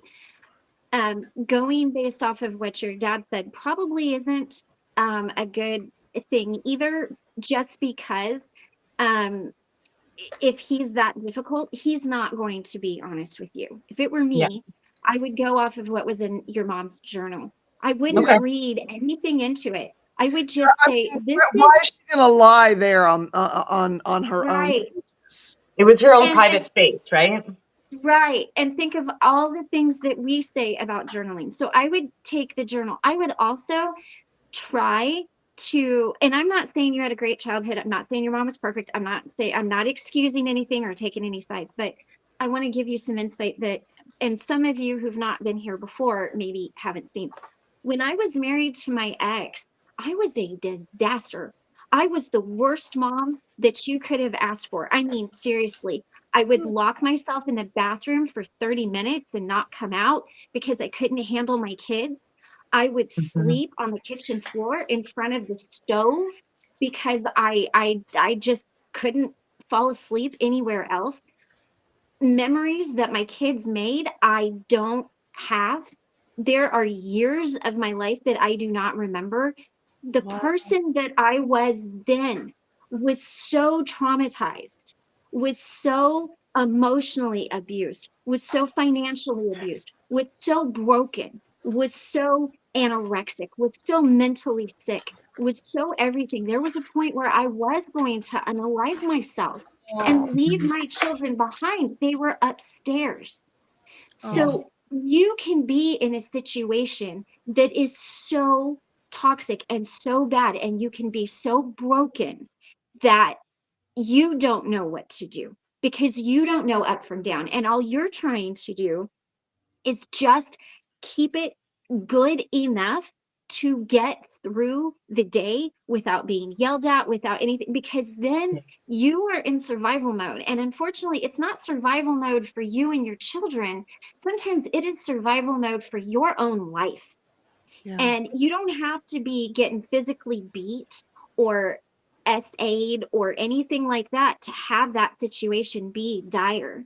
So I want to encourage you, when you're looking at these things about your mom or anybody that's dealing with any kind of mom thing, uh, but especially Estasia, you, try to just take that judgment out of it because you're not ever going to understand. She's not here to ask. You're not going to get answers from your dad. Go with what's in there. Okay. But, don't read anything more into it. And as far as remembering back, she was probably going through a lot. You're the daughter. So if you were going through it, can you imagine what it would be like to be the spouse? Yeah. And actually, as you're saying that, I'm thinking, well, what situation did I just come out of, right? How did I look to other people? How was I perceived by my ex-partner to other people? Right. Well, and that's why I tell everybody, I've got people, they're like, I know I'm the villain in their story. I'm like, make me a good one. Like, I want Ursula to look like a fairy princess by the time you're done making me the villain in your story. But I I think love that Ursula. She's great. Yes. yeah, I mean, she is great, but she is the villain in the thing. I'm like, look, if you're gonna make me bad, make me look really bad. Yeah, Yeah. but she was pretty hard done by. That's why she's a villain. Yeah, yeah. Yeah. Um, I can't even so begin to imagine, Henny. I love to read, Christy. I have a narcissistic mother, and let's call her Kay, who I now semi care for. It's not easy to care for my abuser. Oh my God. I can't even begin to imagine. Oh my God. let Yeah, me. well, Henny. I understand that, Henny, because my daughter was my abuser for a long time. And she was my daughter, and I understood, she didn't understand what she was doing because, when I'm breaking plates and smashing cups, I also don't know, but I also clean up my mess. I won't let anyone else do it. I made it, I do it, I clean it. Mm-hmm. So, and I always cut myself when I'm cleaning it. That's, Oh. that's my punishment for making the mess. My So, my father is a full-on narcissist. In fact, I unloaded on him a couple of weeks ago. This is Rolling Stone, and let him know a few things I felt he needed to hear, and I don't feel better at all because a narcissist is never going to allow you to feel good about yourself No. or feel good about your own instincts or your own feelings. That is a narcissist's job, is to cause you to constantly second guess yourself. That's their they won't job. ever validate you. Yeah. Yeah, Yeah. and let's remember too, narcissism is a medical it's a psychological diagnosis. It is a real thing. And so it is a mental illness. First of all, anytime that you're dealing with a narcissist, you are dealing with a mentally ill person. Okay. Secondly, narcissists do not have the capability to love, right? They are physically and emotionally incapable. They are missing that. You know how how you joke around, like, oh, Christy missed the hype boat when that was coming around. Well, they don't have that capability, and that's why they are so cruel. They also don't have their own personalities. So what they're doing is they are behaving in a way that they think benefits them the best, makes them look the best. And Mm-hmm. whether it's narcissistic trait or full-blown narcissism, those are very difficult. And telling off, the best way to handle a narcissist, if you can, is to just don't give them anything. Don't respond to them, don't acknowledge them. You are going to get a lot of pushback from that. It's called narc rage, and they're going to come at you for it. Um, and but if you're in a situation where, like Henny, you're the caregiver, um, that's got to be difficult. And I do know that they get worse as they age and as other things start to happen to them, with their mind or whatever. Um, you just It's been my experience in being married to one for over a decade.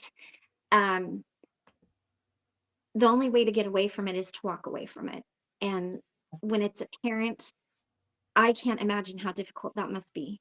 I Yeah. mean, I really can't. Yeah. Um, and I know that there are support groups and things out there for that. And I don't know if that, I mean, I will happily share any information that I have or any insight or anything like that. But, one way to see it, one way that helped me see it was I was the supply for the narcissist in my life. Yeah. And I was like the free for all feeding buffet. And at one point I was just Yeah. like, you know what? No, you know what? Golden Corral is shut down. Now, Yeah. I understand not everybody can do that, but Yeah. if you understand what they're thinking, what they're doing, how they are seeing things, you're never going to be able to rationalize it because it makes no sense, because there's no emotion there. There's none. No matter how much you want there to be, there's just not going to be. Um, And I think maybe try reading that book from Lady Colin Campbell. I know that has gotten some really high reviews. I know she speaks very eloquently and it might be helpful. Um, and maybe see if there's something around. I know you have mentioned before where you live. I'm not going to say it out loud, but the state in which you live, there's a lot of people and a lot of resources. So maybe there's some sort of group. I mean, if we've got AA and Al-Anon and Smart Recovery and Friends in Smart Recovery, there's got to be something there. Maybe there's something that can help you. But it is a difficult That thing. is, that's beyond the pale. Yeah. I mean, because Mm, that's abusive. yeah, And I mean, for me, um, leaving was really hard.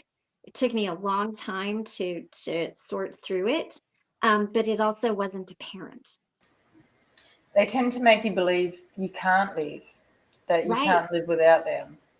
Yeah. And see, and I was a victim of financial abuse. So I was not giving him, I had no idea how much money we had. I did not know. I literally did not know. wow. So, that was one way to do it too. Yeah. Well, Um, see, I was Hen- too. So, but you know what? I'm surviving. So, Henny, she's doing okay. Henny says, I'm the one picking up the pieces of my life. Yeah. Yeah. Christy, my understanding, they have a personality disorder while I suffer with mental illness from this upbringing. Yeah. excuse me. Sorry. Mhm. Yeah.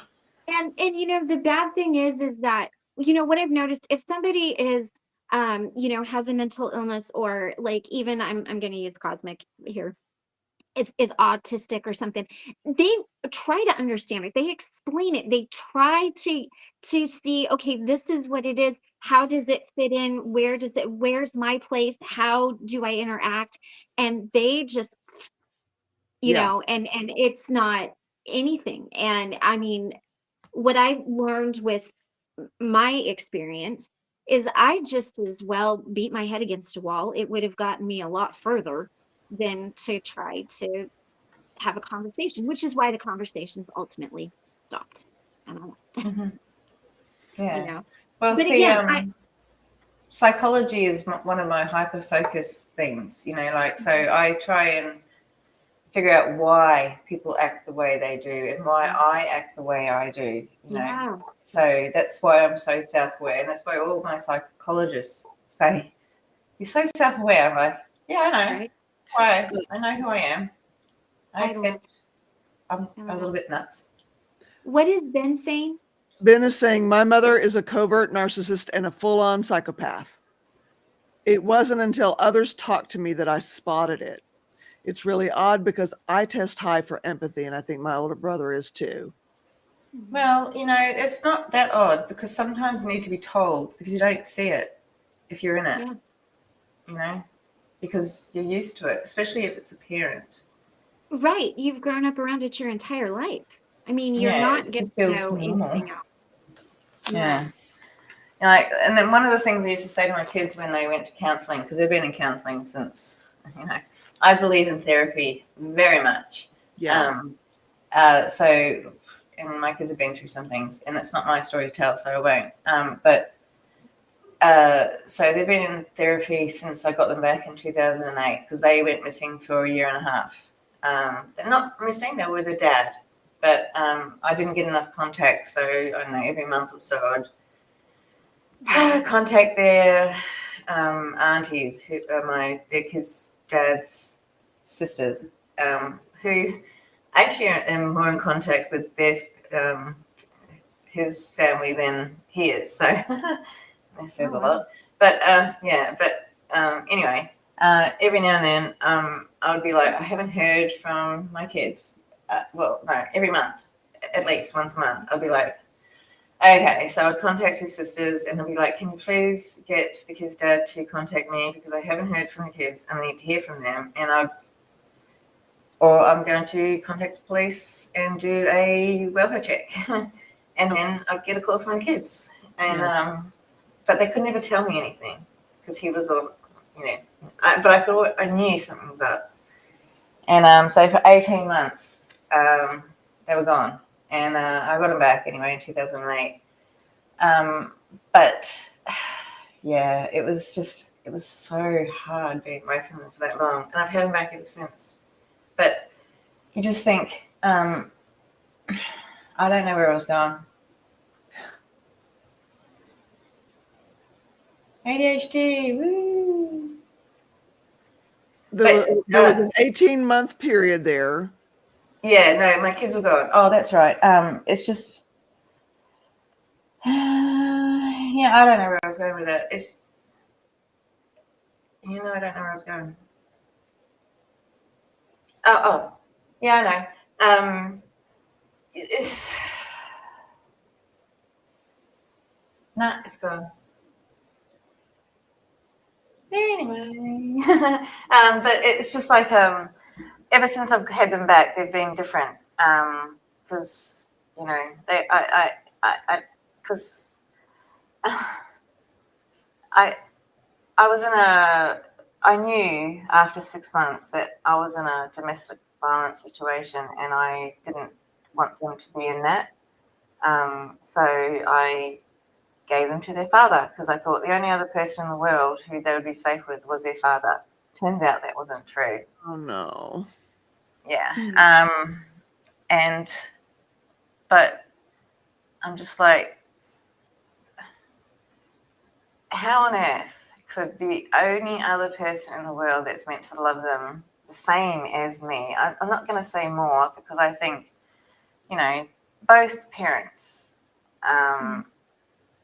should be. Oh, I was talking about therapy. That's right. Okay. Yeah, both parents are as important. I've never been the one to be like, I'm going to take them away from their father. It's been his choice not to have any contact, Okay. And I've been harassing him every year. He calls his son, my son, because he's had no contact. He calls his son on his birthday. Doesn't call his daughter because he's got like 3 other ones now, and that's Oh my. yeah, right. Anyway, so now my kids don't like him, and I find that really sad because, like, that's Yeah. like I That wanted to it change. is. It's totally sad. And especially for them, you know? Yeah, and I wanted to change. I wanted to break the cycle, and it just hasn't. The cycles continue. I don't like my dad, and now my kids don't like theirs. I'm just like, oh, I never should have been this way. No. And I've never said anything negative about their dad, and now they are. And but I'm also honest. I don't tell them what I know, and if I did, Yeah. But now he does. He tells them the negative stuff, and like I told him once, because he used to ring them up and like just tell them stuff they never should have needed to know. Like they're children. They don't need to know about your relationship problems. And so I said to him once, No. Yeah. you can't ring up and be positive and tell them good stuff and ask them about their life and what they did at school today, then don't call them. And so he stopped calling them. And I'm like, that's not what I meant. Right. Yeah. Anyway, but about therapy, yeah, no, my kids have been in therapy since they were 7. And I always told them, you tell them whatever you want. You can bitch about me, tell them all you want. And I won't even ask you what you said, because that's what therapy is about. It's for you to tell them whatever you want. And I'm not going to ask you because it's private. Yeah. And they'll only tell me if they think you're in danger. Okay. Yeah, because that's what therapy is about, Right. It's about. That's a safe place for them to be. Yeah. They learn. Yeah, and so my son was good going in alone, but I had to go in with my daughter for like, I know, a year before she felt safe. And like, because me and my daughter have this connection, like the therapist would ask questions and my daughter would look at me and I'd be like, No. well, okay, so this is how she normally feels about this, but I don't really know because I'm not in her mind. And Yeah. Angel, do you agree? And Angel would be like, you nod or shake her head or be like, well, how do you feel about it? And then she'll like be like, mumble, mumble, mumble. But I could like, interpret her mumbles. Angel's like a little I was the angel whisperer. But yeah, but yeah, no, but it's just like, but therapy is so important, and I so hope she's in it now. But whatever she's doing out there, she's doing great because I'm not hearing about it. If she was doing bad, I'd know. So, but yeah, therapy is so important, and I'm so lucky because I'm on, I get to talk to my therapist today at 12:30, and I do it every Monday. And well, we'll stop over Christmas, start in January again. But yeah, and he's great. And I've never had a male therapist before, but it's very validating because I tell him all the stuff I've been through and from men, and to hear him say it's awful is like, Yeah. wow, and like, Mhm. yeah, and he means it because I say some stuff and like, I said to him once, so I'm going to tell you some stuff because it's taken me a while to actually let out some things. Yeah, and I'm like, okay, so I'm going to say some things. I'm like, do you have a therapist? Because you might need one after this. Yeah, yeah, because I was just like, because I used to have like a different therapist for everything because we're so lucky over here. I have access to a whole bunch of free services. And also because I'm a support coordinator, like I did it for my daughter for years, and it's kind of my job. I'm on a bit of a break. I have one client at the moment that I'll start up in the new year. But yeah, but so a support coordinator is someone who I'm like the spider in the web. I can arrange. I'm a master on Google. I can find anything like a second. Yeah. So, but and I am very patient. I can spend ages on my phone. Like I will sit there and listen to hold music for ages while I watch Google. Yeah, Not it's me. fun. If they're like, your expected wait time is 5 minutes, I'm like, do I really need this in my life? I don't mind as long as I just keep playing the music. It's when they pause and you think they're going to answer, and they're like, "Your call is important to us. Please keep waiting." I'm like, "Oh, shut up! Just let me listen to music." Anyway, but yeah, so it's just like, but yeah, it's just I'm very blessed to live in Australia. I think to live is to be lucky, but to have the services we do over here, especially me, and being able to, because I That was is so amazing. There's no reason why we couldn't and shouldn't have that here. There's no reason. yeah. Well, there's Just many people over here. we just have Just bad management. yeah. Well, I wouldn't say it's perfect. There's no country on earth who is perfect. That's Except for right. New Zealand. Ha! But No, at not even least New it's Zealand there. perfect. And it's so needed here. Yeah. Well, see, mental Everywhere, but health it's is a really needed here. crisis. Yeah, they need to put more money into mental health. I think a lot of things would be solved if just more resources were put into mental health. Right. Yeah. That's so right. Yeah. It's there's so many people out there struggling. There's so many people who alone. And Yeah. loneliness is a big cause of mental health problems. Now I've got hiccups. I'm going to have to find the vinegar. If Misha's still here, she knows that joke because I was on the phone to her yesterday, and I was like, because it stops hiccups. So yeah, but yeah, the mental health is a major issue. It's a big cause for addiction, and also this is another thing. People with autism and ADHD and just mental health in general are more likely to become addicts. It's a what do you call it? Self-medicating. So it could be any addiction. So shopping, blah blah blah blah blah. Like BPD. So that's borderline personality disorder. And bipolar. Like when you're in a manic episode, you're more likely to do dangerous behaviors or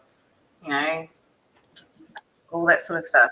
People with ADHD, they're more likely to do things like ice and speed because that calms them down. It does the opposite effect for those who are neurotypical. That speeds them up. But for people with ADHD, it slows them down. So You know, like if there were more resources available, there'd be a lot less drug addicts because there'd be. I know that everyone doesn't need to be medicated. I'm not medicated for my ADHD. Right. Talk therapy can do a lot. Exactly. I realized that it's not going to be all that's going to work for me, but it can work wonders. Yeah. Even Well, for people that have to be medicated. Mhm. Well, the thing is, it needs a holistic approach, and that's what I'm doing with my detox this time. I'm dealing with the underlying issues because it's never going to work. I mean, I've done it 3 times now, Yeah. and it didn't work because I was still anxious. And now I'm so chill. I fainted because I forgot about my heart. I'm like walking around like, oh, I'm so happy, la la la. And then I sat down on my bed and I got up and I'm like, faint. And then I refused to get off the floor because I'm like, I'm happy down here. So, and I was giggling. I thought it was hilarious. But it's just like, like, medication is not the only thing. You can be medicated, but that just knocks out the symptoms. It doesn't deal with the issues. You need therapy. You need everything. Like, I'm doing the meetings, I'm doing the medication, I'm doing the therapy, I'm talking to people privately, I'm doing everything. You can't just do one thing. Medication just do everything. I keep saying, I've never seen anybody work harder at getting sober than you. Honestly. Well, I have so many reasons, like I have my daughter, even though that she's not my only goal, but she's a big one. And Misha's story the other day, at least I've got my daughter, and that sounds, I don't know if I said that in the right way. I know she's out there. Yeah. Even though I'm not ready, Mm-hmm. I know she's out there. So yeah. And also your friend Carol, I don't want to die of this, and I'm only 44. Yeah. Yeah. That's no way to go. Exactly. And my sister, she's not a drinker at all, and she nearly died of an aneurysm only almost 4 years ago. Like we called my birthday also her birthday because she lived. It's a happy day. She lived. Yes. She survived. It's a celebration. It's our birthday now. And she also got married on my birthday. She's taken on my birthday quite a lot. But I don't care. I'll share it. I share it with the world anyway. It's New Year's Eve. It's awesome. Yeah. It's just like, there's so much to celebrate. That's so true. That's so true. We I don't know why our go-to is to focus on the negative, but there is so much good. I think the negative sticks in our brain. Really happy moments stick, but also really negative sticks because that's a protective factor. It's our brain trying to say, don't do this again. Mm-hmm. Makes it's sense. Like I posted something. Right? Yeah, I can see that. I posted a meme. I don't know, a few weeks ago. Like, me, never again. Me again. Agains. It's just we just tend to keep repeating the same patterns until we decide, no, this is enough. No, this is enough. Yeah.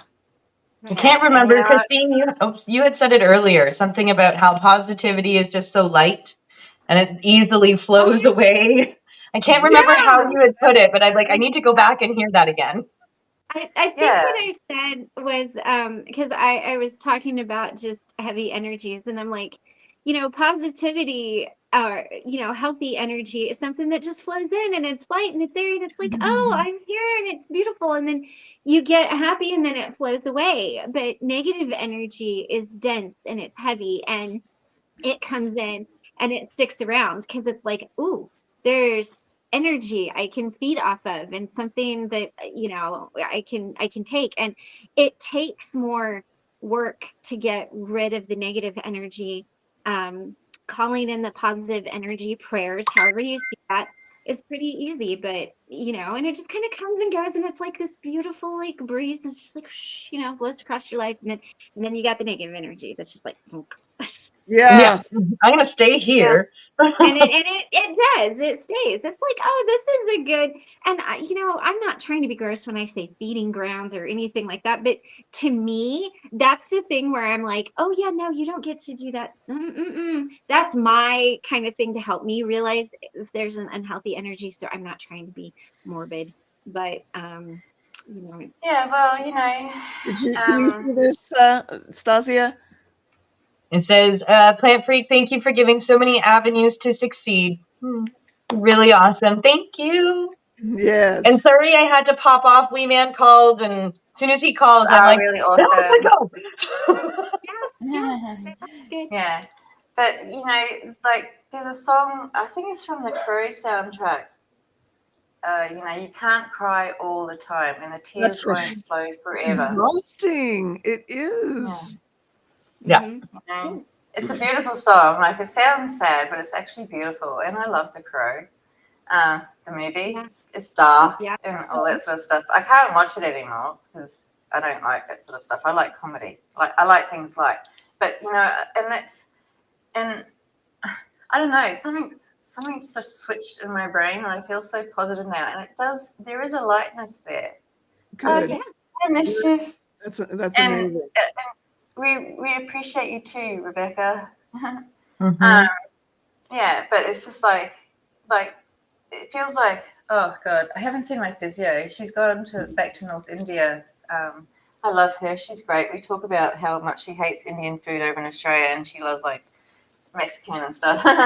But but I haven't seen my physio, so I hurt because I've been sleeping on the couch. But I feel so light, like there's like this weight off my shoulders because I'm like, I'm not, like, regardless of what happens with my ex, I know I'm going to be hurt, and he's already, I can't even talk about it. But yeah, he's had his comeuppance in some way, and I've been hurt in some way, and I can talk about it privately. But yeah, so I know people believe me, and the police believe me. Yeah. So it's, I am believed. So Mhm. that's good enough. Yeah. And so but it's just like this lightness has come, and it is at the Good. right time because it's Christmas. That is, oh yes, for sure. Yeah, and Christmas, fine. Christ can have his moment too. Sure. Sure. But Yeah. yeah, I was meant to be born on Christmas Eve. My name was meant to be Crystal Eve. Yeah, my name was meant to be Crystal Eve. My mum was like, "That's too hippie." Yeah. I can. Yeah, yeah. Okay. But and now she's like the hippiest person out there. I'm like, but thank God. I just remembered to Will Smith the like button. Oh my God, Ben Turner. Oh, I love this. I've got a joke. How do you know Will Smith had been through the snow? How many? How do you know Will Smith has been through the snow? How? I don't know. He's left fresh prints. Love it. I've watched these two old, like, I think they're like from Alabama or something, but like Yeah. they're telling jokes and they're trying not to laugh. It's so funny, and they're like dad jokes, and I love dad jokes. And I'm just like, cacking up because I'll try and share it if I can find it. I liked it on my TikTok or something, but it's so funny. Same to you, Rebecca. Yeah, Sorry, I just love it. I missed something in the chat. CK said that she needed help with something. Or she said, I will ask Carol if she can. Yeah, I'm trying to figure it out too. Somebody's Okay. trying to get in touch with somebody. I just need a little help ironing out those details so I'll know Yep, what needs to be done. exactly. Yeah. Someone say dad jokes. Yes, Seventh. You got any for us? Yes. I am, because I was a dad and the mum. I am the queen of punny. I am so punny. It's not funny. So Like funny. literally not funny. Oh My my kids rate it. goodness. Yeah. Oh, she wants to give. Oh, to give. Okay. Okay. Okay. Well, let me We know love you, what Henny. where and I'll see what I can do to help. You matter, Henny. Yes, Yes. you do. We Yeah. love you. Yeah, you know. Yeah, we're all in thin territory for having any form of judgment. Yeah. I mean, How can I judge anyone? yeah. I love this Well, group. everybody was at the Christmas party today. There was Oh, one glad. social worker here, and Oh, we kind of connected on like a friend level. That was oh. kind of fun. Yeah. So it was, I actually got like personal interaction today. I'm kind of like high on it. Like, not personal, like this is personal, but Yeah. like Right. one on one in person interaction. That's a better way to say it. Yeah. So I'm Okay. on a little bit of a high. Even Rowan was like, "Oh, mom, what's going on?" It's nice to make connections. You know, that's what this is about. You know, like Yeah. I think Tommy said it earlier, like something about connection. You know, it's all about connection. Connection makes, you know, and even though we maybe I'm half the world around from all of you, but I feel like I am close to you. You know, Yeah. closer to you than I am to many people. So, Yeah. because you know more about Exactly. me than lots of other people. So, you know, I especially you, honestly check up Sasha. on you guys more than I check up on like real people in my life sometimes. So Yeah, well, I make sure I'm here. Like, I wake up at like whatever time I did yesterday. I'm like, oh my God, I missed my meeting. I'm like, oh God, they're still here. Thank God. You know? I know. I felt so bad yesterday. I like popped in for just a couple of minutes and then popped out. And then I went back and I was just kind of watching everything. And then it came to when I was on screen, I was like, oh, what did I do? I was just like, Oh no, but hey. you know, no judgment. You know, no. sometimes we're real. We're real here. Like this is the only. Judgment. Someone would be like, girl, pull your hair back. It's Kidding. just like, you know, like I used to be like before I used to go on my smart recovery meetings, I had to make myself all like presentable.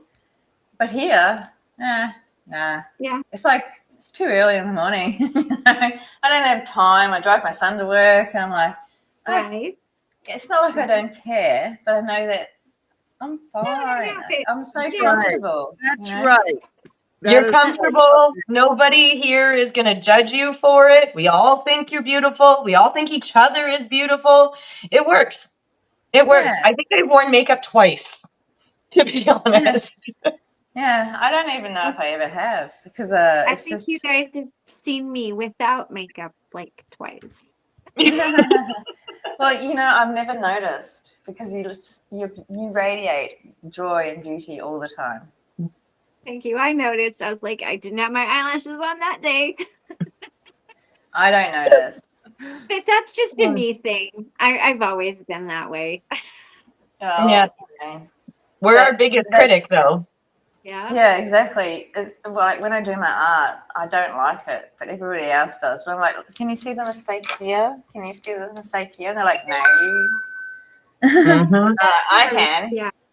Right. So I'm like, oh, well, that's right. Yeah. So, because I used to do self portraits for a long time because, as I said, I don't have a visual memory. So, like, I'll be like in front of the mirror and be like, okay, paint.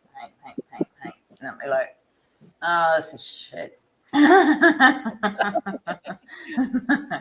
But yeah, but I'm really good at translating another picture to like, I can make things bigger or change it to different. Yes. But yeah, I can't get things out of my mind, like because I don't have anything in my head. Mhm. because it's not there. So, well, I have like other things, but there's nothing there. Like I can describe an apple to you, but I can't picture it, if that makes sense. Okay. I think it does. I think so. Yeah. And see, And you know, it's a good test for yourself. Yeah. Like like if you think about an apple, can you picture it in your head? Like, do you see a green apple? Can you picture it? No. I No. can. You tell me apple, and I'm like, I taste it. I don't see it. That's how my brain works. Or if you explain to me a flower, I'll smell it. I won't be able to see it. Well, then you may have aphantasia. Really? Yeah. I didn't know. I thought nobody could, like, because like I'd have a psychologist who'd be like, all right, picture yourself in a green meadow. I'd be like, nah. So, and she was trying to like hypnotize me. And I went to like this hypnotizing show, and he was hypnotizing all these people. And I'm like, this was never going to work on me. And then my psychologist at the time was trying to do it, and I pretended. I'm like, yeah, all right, fine. I could not see the meadow. I could not do anything. Yeah, I can't. That's why I have photos all around my house, because I can't picture my kids' faces unless I see them all the time. I can describe them. I know what they look like. I see them. Interesting. Yeah, even the meditations that like Jason Stevenson ones that I had gotten earlier in meeting you guys, I have to have an image on the screen, and it needs to be something that I connect with. Otherwise, I just can't do it. Like, and it has to relate to what he's saying as well. Right. Yeah. See, I can't do I'm it. so much the other way. I can visualize things. I can smell things. If you tell me to picture an apple and you're like, what does it taste like? I can taste it. And I'm really particular about things. I think because I'm a photographer, so you'll notice that I'm always like kind of adjusting and readjusting and like gotta be here and it's got, and I think it's just that creative side. So I feel bad if I do meditations and you guys can't picture Oh no, it. I love listening. I shut my eyes and I listen, and it's amazing because I do the breathing and the relaxation. I do the movements and like the shaking it out thing. But don't feel bad because it's still relaxing. But I can't picture it. It's just, but you know what's weird? I still dream and I still have flashbacks. So, and I asked my psychologist.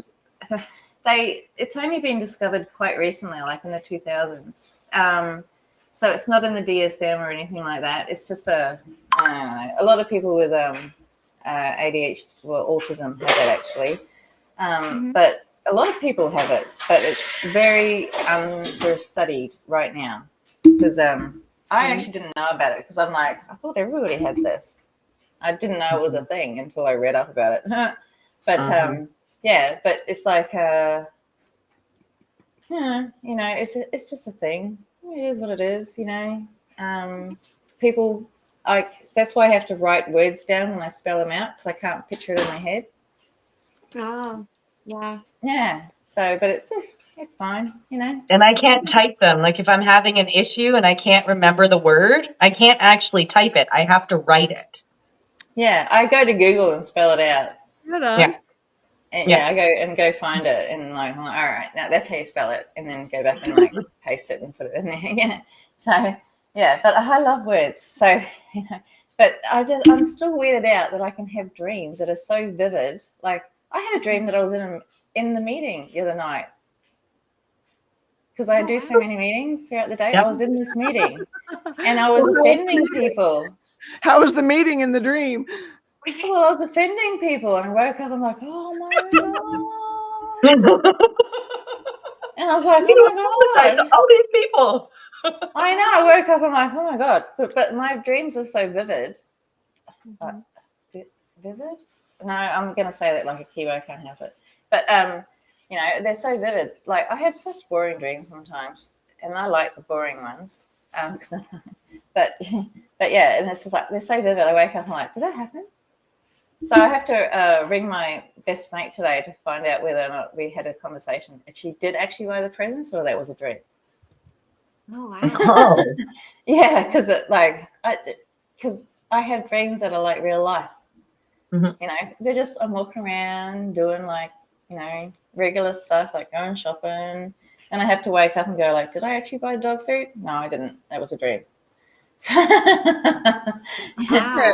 So I know Benjamin it's so is strange. asking Plant Freak here. Do me a favor. What was the color of the house? Let's see.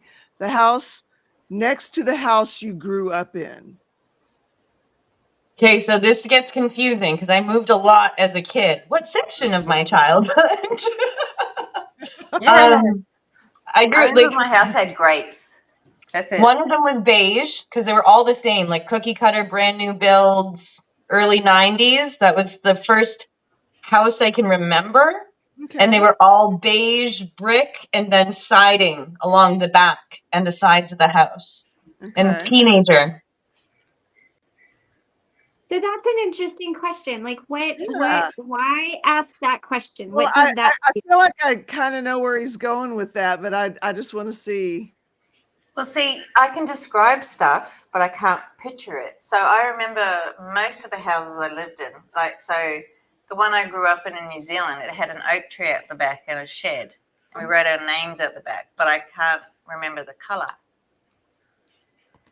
Yeah, no, I can remember the colors and I can remember the textures of that house, the one in Markham.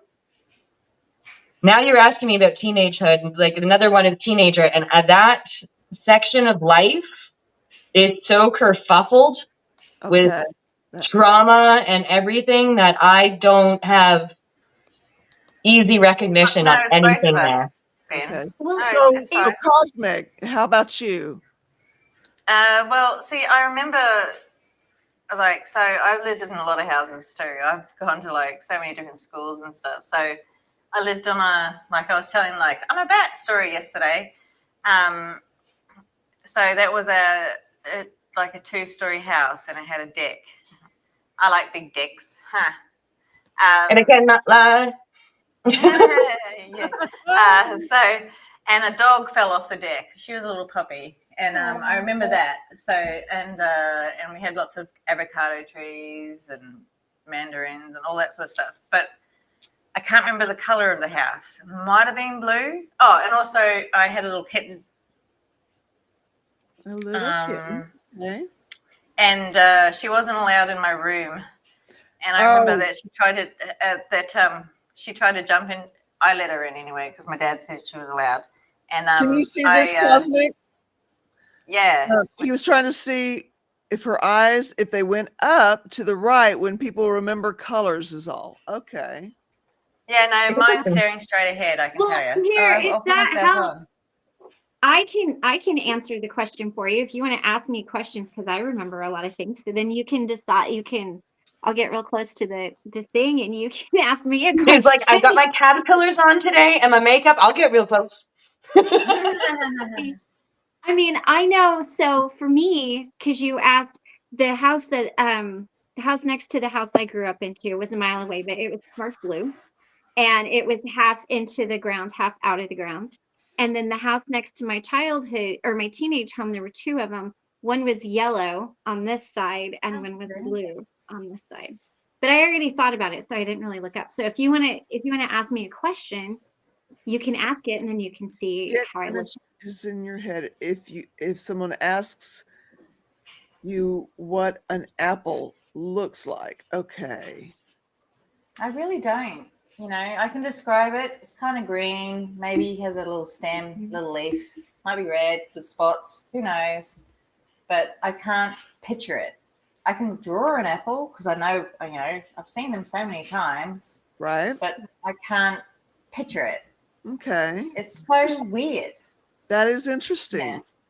But I dream. So I do have images there in my head.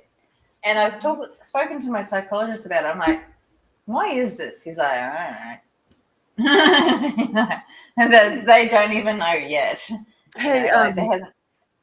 can I ask you guys something? Last night, if the animals were, I was so late getting to the animals. I was wondering if you guys want to keep going, can I keep the meeting going and then pop back I'm in ready. yours? We can. I'm a I'm three ready to if go. you guys are good. Okay. I'm a Yeah, three. my Yeah. he's looking at me like, are you gonna feed me today? Am I gonna get to eat? Yeah. Do I need to eat you or And the another cat? big reason that I need to get out there is I put the puppies in with the girl goats for the first time today. Okay. And yeah, I need to make sure that they're not too traumatized. Of course, I'm of three. course. I'm a three. It's just Yes, I'm a sometimes we get three. on interesting topics. I can talk and talk and talk. Honestly, I Well, got and it from that's my mama. okay, because we went 3 hours, like the last couple of meetings went 3 hours, and it's fine. We can keep the meeting going. I don't mind. It's just I really do need to be out And there. is Henny okay? Yeah. Yeah, I think so. Aren't you, Henny? Are you okay? Let's make sure. And if it comes down to it, everybody, if you're in the lifeboat group or the Need a Meeting, I'm Stasia DeSantos on there. So please, if you need something, if I'm available, I will message. I will be honest. I'm also trying to focus on not taking on too much. So if you don't get a message till the next day, please don't take offense. I might just have taken on too much that day. Sometimes I'm a little slow getting back to people. I tend to get bedraggled a lot. I've noticed. I I have trouble typing with this. pretty- I think I get there. If I don't get there, just message me or email me all again and remind me that I am slipping somewhere. And you guys can reach out to me too. I'm Christy Lee Caldwell. So I try to get back. I tend to send more voice clips than I do typing it out because it is just easier for me to speak my thoughts than to try to write it And all it's Yeah, out. I do. easier to respond to your voice clips because you can just listen and type as you're talking. I can be responding. I find it easier anyways. I do voice. I've only just started learning how to do the voice things, so I do the voice things now because it's just like, and I can just voice it because like this hurts. So Right on. yeah. So, but yeah, I try to get back to people as soon as I can, but I'm just so airy fairy right now because I'm lightheaded.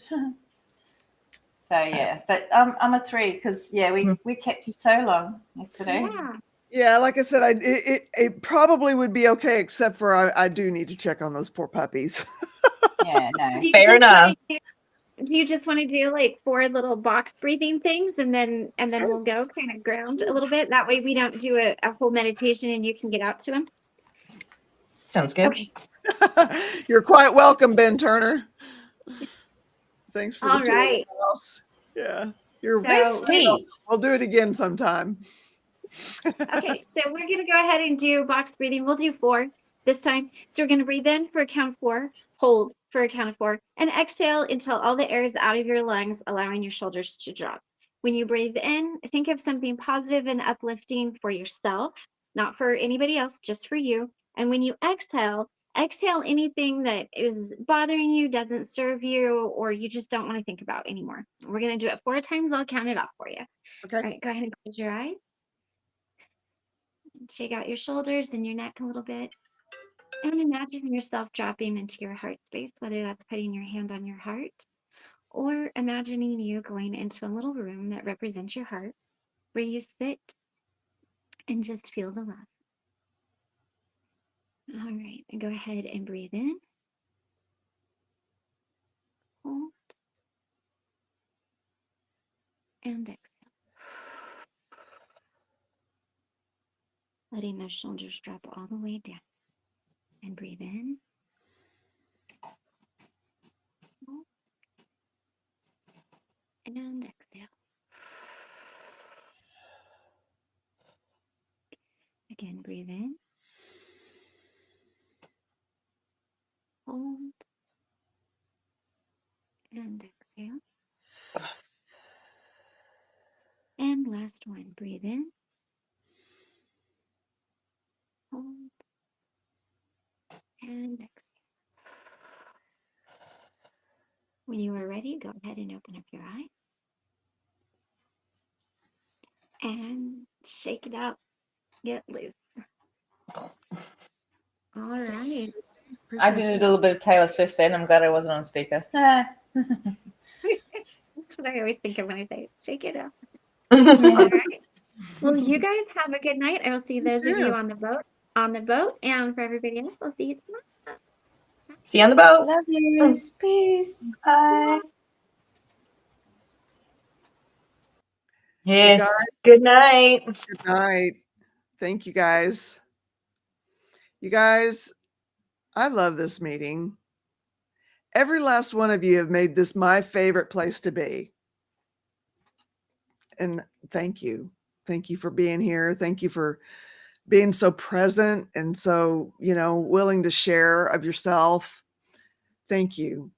It means so much to me. I appreciate you all so very much. And I'm going to sign off instead of cry. Good tears. And until next meeting, I hope to see you there. And until then, peace, y'all.